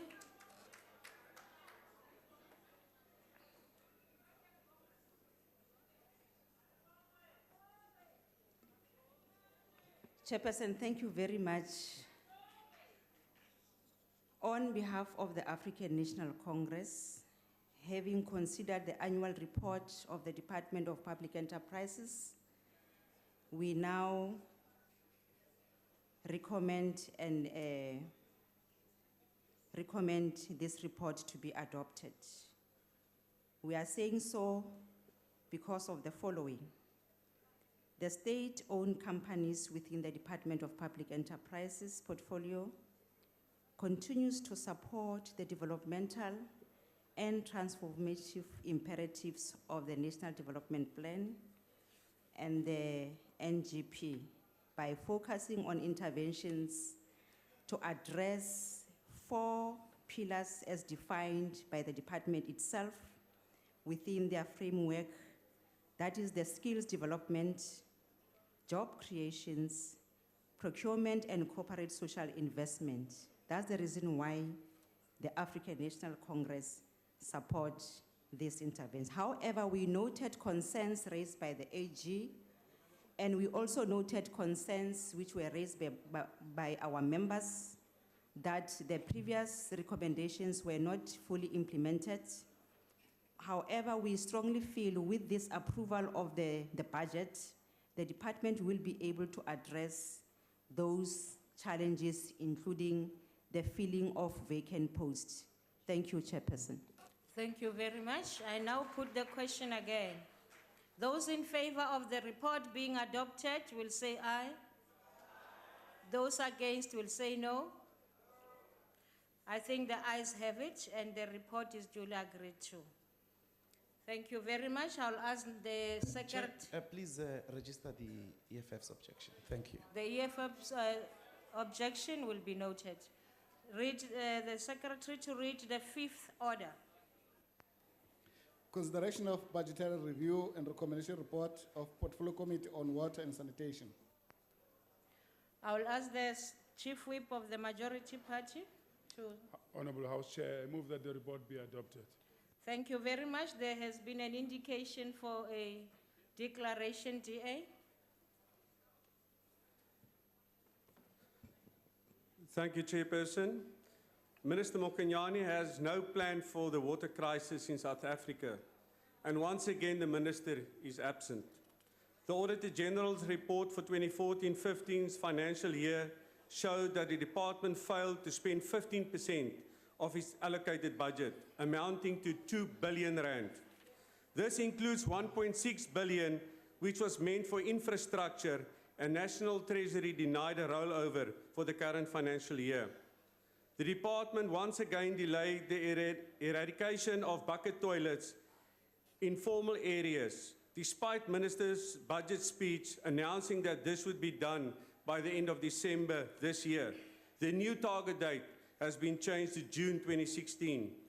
The Minister is to be blamed for the water crisis and water shedding, as her department's inability to expand, maintain, manage and finance the country's water infrastructure. Minister Mokonyane is denying South Africa the release of the Blue and Green Drop report, and the DA had to bring a PIA application on Monday to get this report released within 30 days. The DA cannot support this report. Thank you. EFF.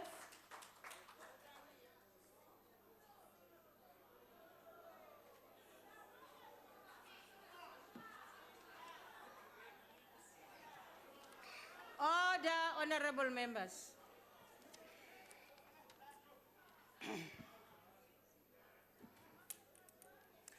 Ngibonga isihlalo. njengoyelunga noma njengenhlangano ezophatha kusasa e-EFF siyayichitha le budget. Into eyenza ukuthi siyichithe laphayana ejozini kunedamu elikhulu kodwa umphakathi awusizakali neze uphuza umfula uphongolo ogcwele izingwenye. Umphakathi wawuzisholo wona ukuthi uthwele kanzima kule ndawo ngoba uvika izingwenye. Laphayana eGoli umphakathi wakhona wonke ushoda ngamanzi baze bawothenga amanzi ezitolo ngangokuthi izitolo zonke zaseGoli zigcina seyidayisa amanzi. E-Eastern Cape nakhona amanzi bawenza ngendaba ngoba bathwala ngemakhanda bewalanda emhosheni. Akukho ngisho nezimoto lezi ezibizwa ngamawaterkane uthi ilethele abantu amanzi laphaya eMbasha eXhopo ku-Ward 8 akukho nama-toilet kusukela ku-21 years uhulumeni we-ANC ebusa noma ephethe.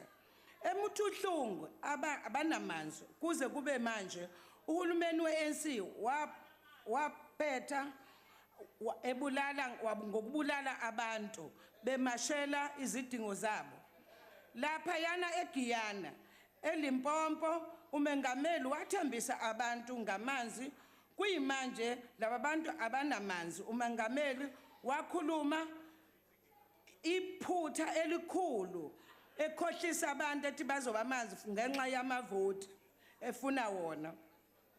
Lo hulumeni we-ANC ukhombisa ngokusobala ukuthi abantu abamnyama kanandaba nabo ikakhulukazi abangenamali ngangokuthi ejozini lapha emkhanya ukuthi kunamapayipi achishelwe izimali nanka lamapayipi lawa abantu abanawo amanzi abantu buka ama-toilet uNomvuyo Amankonyana akakhombisa ukuthanda abantu bakube South Africa. Sikhathele siyayichitha le budget. Siyabonga. IFP.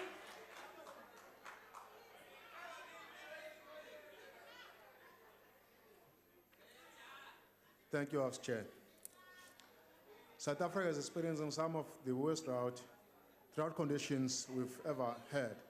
And yet the department managed to only spend 85% of its 2014-15 financial year, with reasons given as being the slow appointment of contractors, bad weather, poor performance by contractors, when in fact it should just truthfully be stated as poor performance by the department.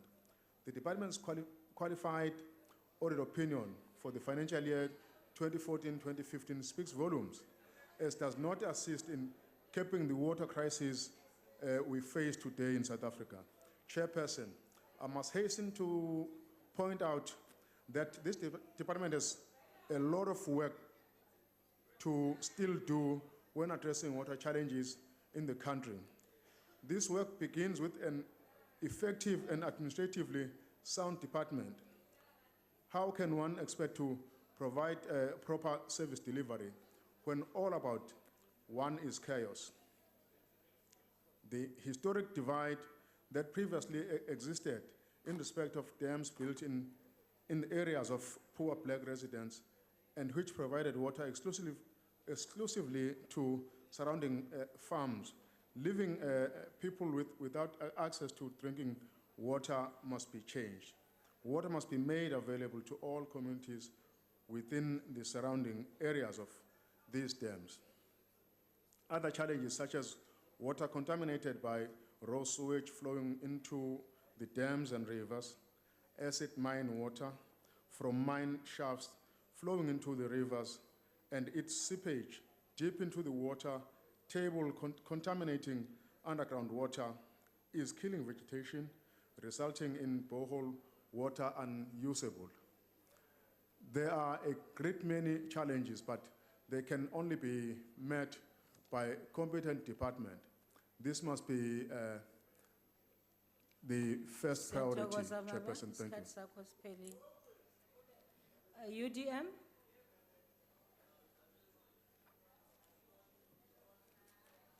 Thank you, Chair. Water is life, socially and economically. Without it, we are hardly there for any further life. Under expenditure in this department reflects very badly of two elements, project management as well as contract management. Both can be overcome. All it would need is for political leadership to be absolutely dead serious to resolve this. It's about the political will to resolve the matter. That it continues and results in what we see is only because there isn't sufficient political will to resolve the problem. It can be overcome. After 21 years of uninterrupted management of such a life-saving resource, it cannot be that we continue to have problems of under-expenditure, poor infrastructure management, just because people lack capacity to manage projects as well as programs. The health hazard resulting from the discharge of untreated effluent into watercourses is going to lead to a distortion of the national fiscus, where all of a sudden there will be an enhanced and increased need, for fiscal management in the health sector, just because of this problem. It can be overcome. We strongly suggest that it be managed efficiently and as soon as possible. Water is needed. We do support the budget. Thank you. Thank you very much. NFP?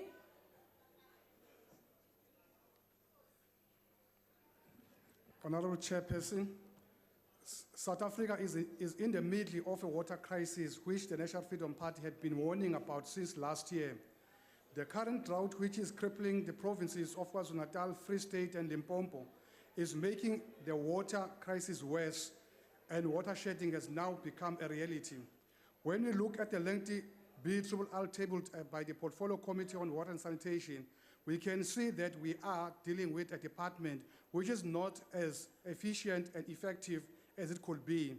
We have whole communities who rely on infrequent water availability from water tankers, whilst other communities in rural areas are forced to draw water from the muddy and polluted rivers and streams. The reason why these communities are struggling to get water is simple. There are no taps, there is no infrastructure. Also, 21 years after we have entered our democracy, we still have whole communities who are still forced to use the bucketary system despite the government assurances year after year that the system will be eradicated. Yet, despite this desperate need of our people, we find that the department has underspent 15% of its budget, a staggering 2 billion in the BR and the BR shows that the 637 million was underspent on the regional infrastructure grant and 484.5 million underspent on the sanitation program. This, Honourable Chairperson, is an outrage.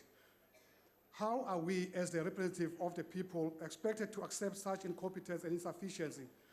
Why is that the Minister of Water and Sanitation and the senior management of the department not called to account? If change cannot come from the top, then it will come from the bottom, and the National Freedom Party will be at the forefront of the change next year in the local government elections. Isimo manje sithi-ke kubi komkhanya kude kuyamphoqa wonke umuntu la endlini ukuthi ayichithe le budget. Thokoza. Cope? Thank you, Chairperson.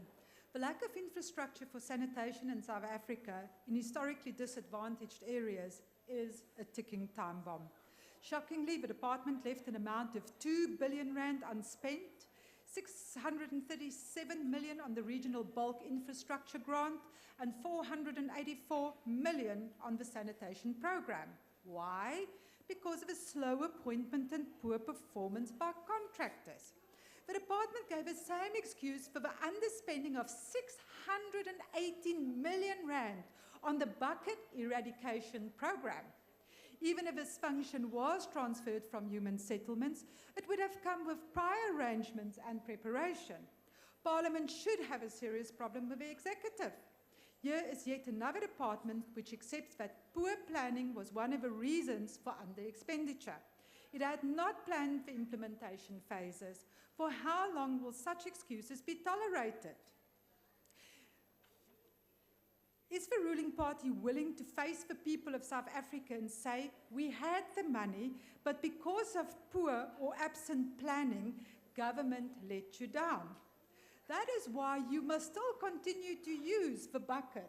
Will government do that? Will the government also go out to the nation and say to the people that after 21 years it was still working with research institutions and that it still had no answers with the sanitation problem? The department also had problems with the Auditor General. Shockingly, it did not maintain records of regional bulk infrastructure projects and municipal water infrastructure grants. This is as fundamental as it can get. It is fair indeed to smell corruption when the most essential records are absent. But where is our minister? Our minister is MIA, missing in action, as untreated sewage is running and streaming down our rivers. Thank you very much, Honourable The Member. Your minister time has now is expired. Thank you. MIA. ANC.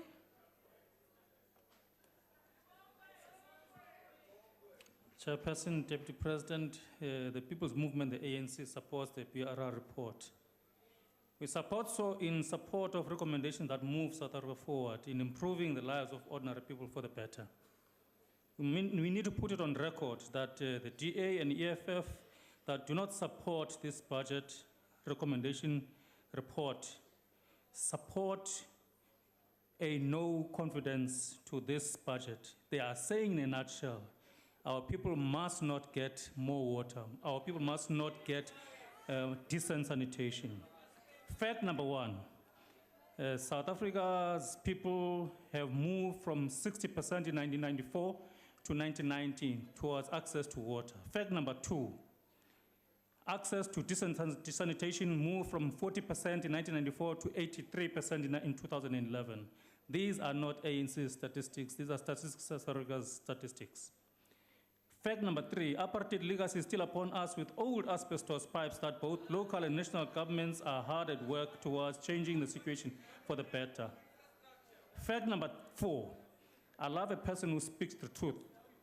When the Department of Water and Sanitation said bucket eradication system, informal dwellings shall have been eradicated by end of 2015 December, having assessed the situation and concluded that this target was ambitious. Hence, ours as a committee have unanimously recommended to extend this target to end of 2016 June. Fact number five, those that continue to vandalize and steal our water infrastructure, our message is one and clear. Your days are numbered as the legislation is being finalized, awaiting the Commander-in-Chief to issue that command through a signature that shall effect maximum penalties of 30 years imprisonment per transgression. Fact number six, National Treasury-driven environmental levy shall ensure Honourable that... Member, thank you very much. Your time has expired. Thank you. Fact number 8 The is ANC that your time is up. budget. Fact number 8 Honourable is that his time Nkosi, is up. please, don't assist me. I didn't ask for your assistance. Honourable members, I put the question again. Those in favour of the report being adopted, say aye. Those against, say no. I think the ayes have it. Thank you. Chairperson, please record Let the me objection start of the with DA. EFF. Okay. Fact number 9, the EFF objects. Please The register. objection will be noted, Honourable. Please note the objection of the DA. The objection will be noted. Chair, and please note the objection of the Congress of the People. Thank you very much. The report has been agreed to. I will now ask the Secretary to read the last order of the day. Consideration of budgetary review and recommendation report of Portfolio Committee on Communications. I recognize the Chief Whip of the Majority Party. Honourable House Chair, I move that the report be adopted. The motion is that the report be adopted. Are there any objection? Oh, there's a declaration indicated, DA?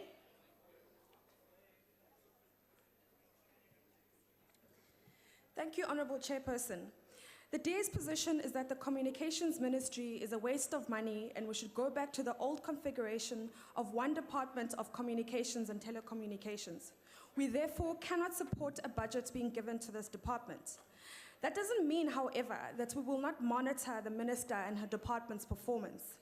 Let's state the facts and not beat around the bush. Minister Mutambi's leadership of the Department of Communications has been a hot mess. Her biggest indictment is the mismanagement of the SABC, which is in a permanent state of chaos. Just today, the CEO of the SABC has been suspended, and neither Parliament or the public have been informed of the reasons. This is also the minister who sought to exert control over the SABC and reduce the board to just a rubber stamp, under whom the deadline of digital migration was missed. The minister who appointed Hlaudi Motswaneng as permanent COO in defiance of the public protector and without following due process. And also the minister who spent almost over $500,000 on a 9-day trip to a luxury goods show in the US. We therefore cannot support a budget that will firstly make sure that the department continues to exist, and secondly, allow Minister Mutambi to carry on like a wrecking ball. I thank you. Thank you, EFF.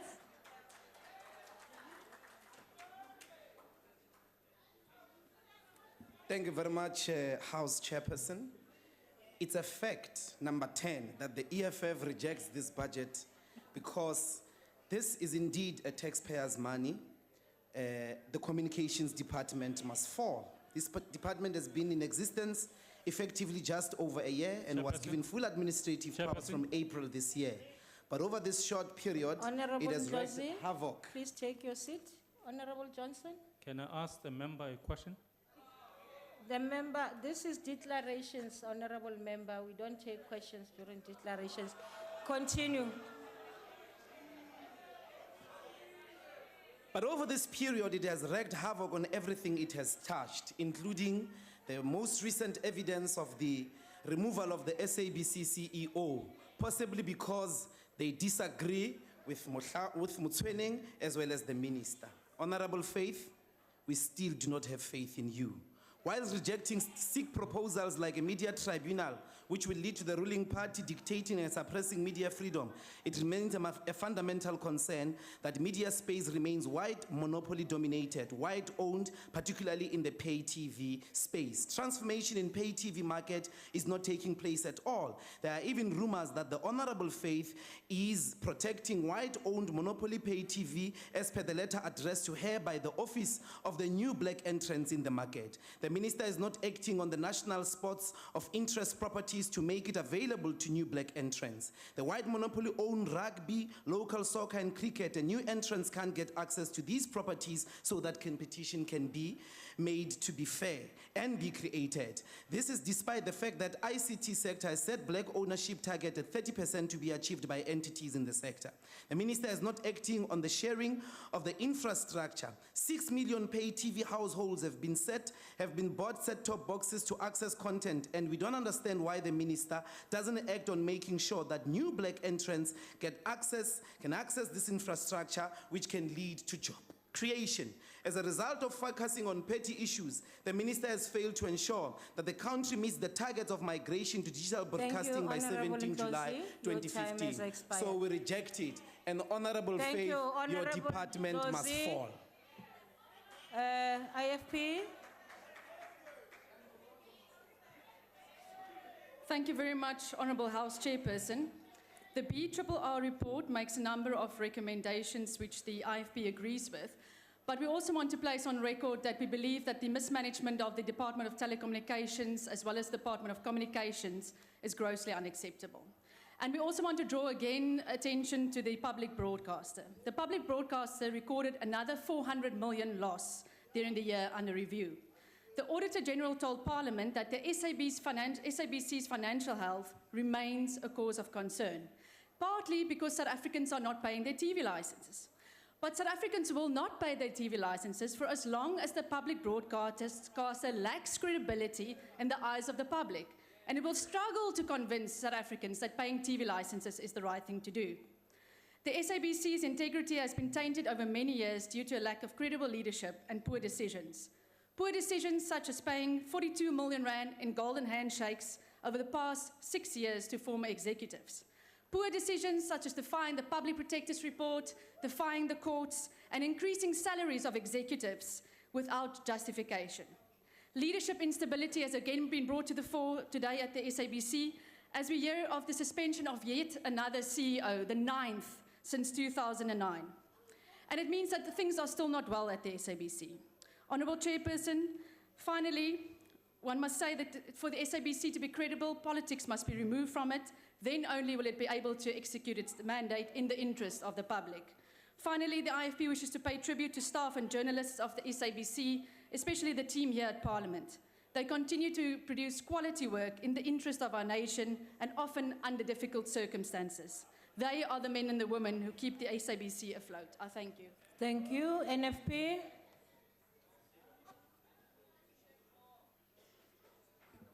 Thank you, Honourable House Chair, honourable members of this House.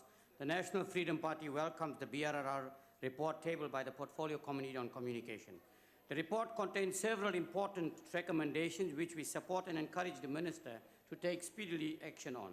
In particular, the National Freedom Party is in support of the recommendation that the Honourable Minister develop a business model to ensure that the public broadcaster secures adequate funding from government.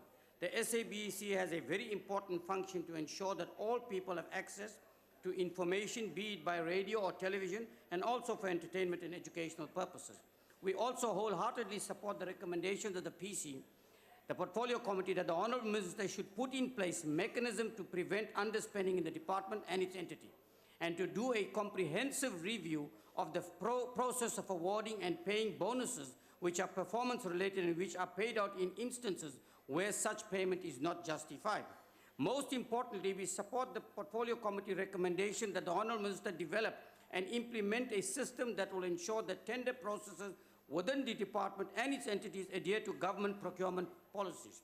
A common thread which runs through the observation and recommendation of the Portfolio Committee entities of the department is the concern over the high level of staff vacancy. This is particularly prevalent in ICASA, GCIS, and the MDDA. The National Freedom Party believes that the lack of filled vacancies is directly correlated to the lack of performance in several of these entities, and as such must be given high priority. In conclusion, Honourable Chairperson, the National Freedom Party supports the Portfolio Committee on Communications, BRR, tabled here today. I thank you. Thank you. ANC.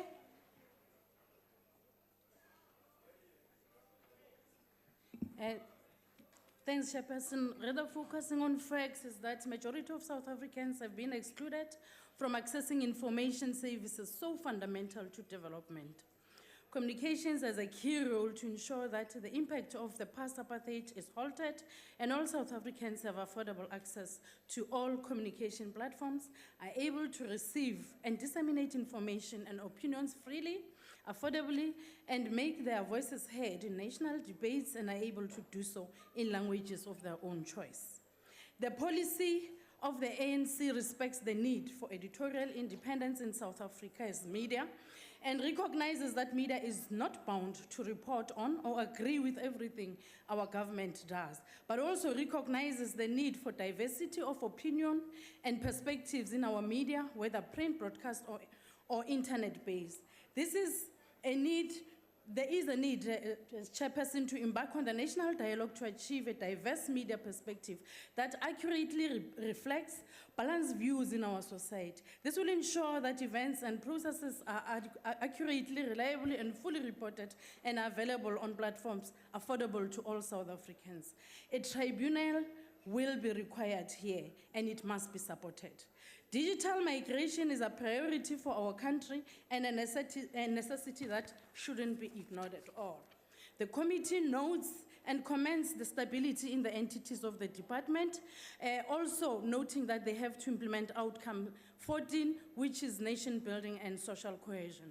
Films and Publication Board, which has to assist on protection of children from pornographic material and child trafficking, amongst others.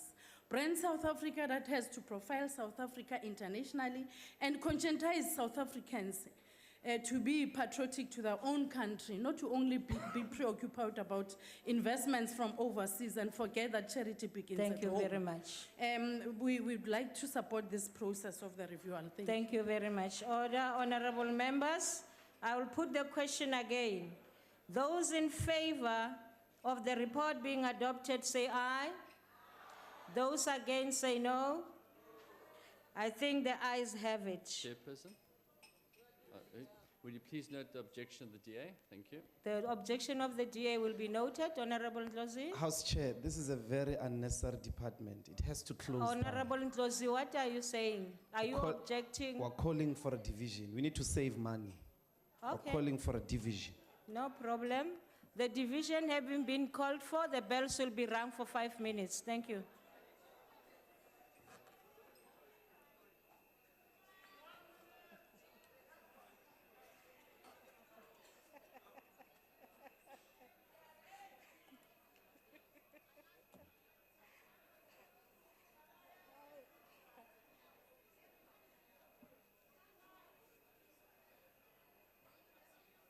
It's a simple majority, no? Yeah. 134. Yeah, 134.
Thank you, honorable members. Take your seats.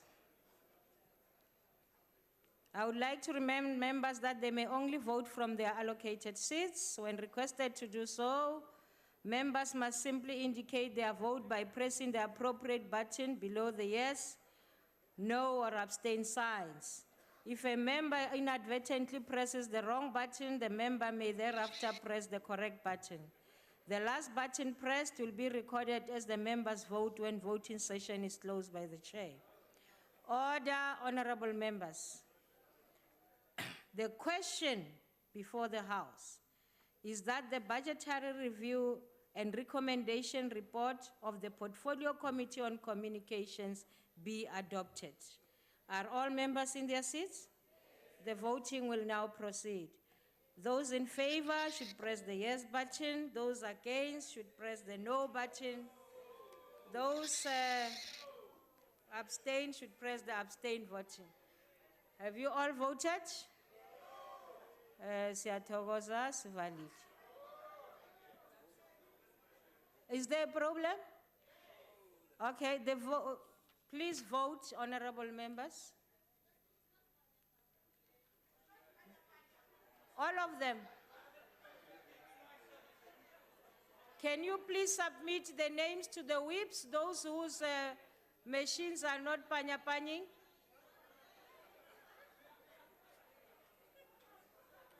Are you okay now? Have we all voted? Thank you very much. The voting session is now closed. Honorable members, the results are as follows. Abstain 0, no 84, yes 88. That says the report has been accordingly agreed to. Loko kusifikisa ekugcineni kombereko wanamhlanje indlu ingaya ngamakoro ngamakoro.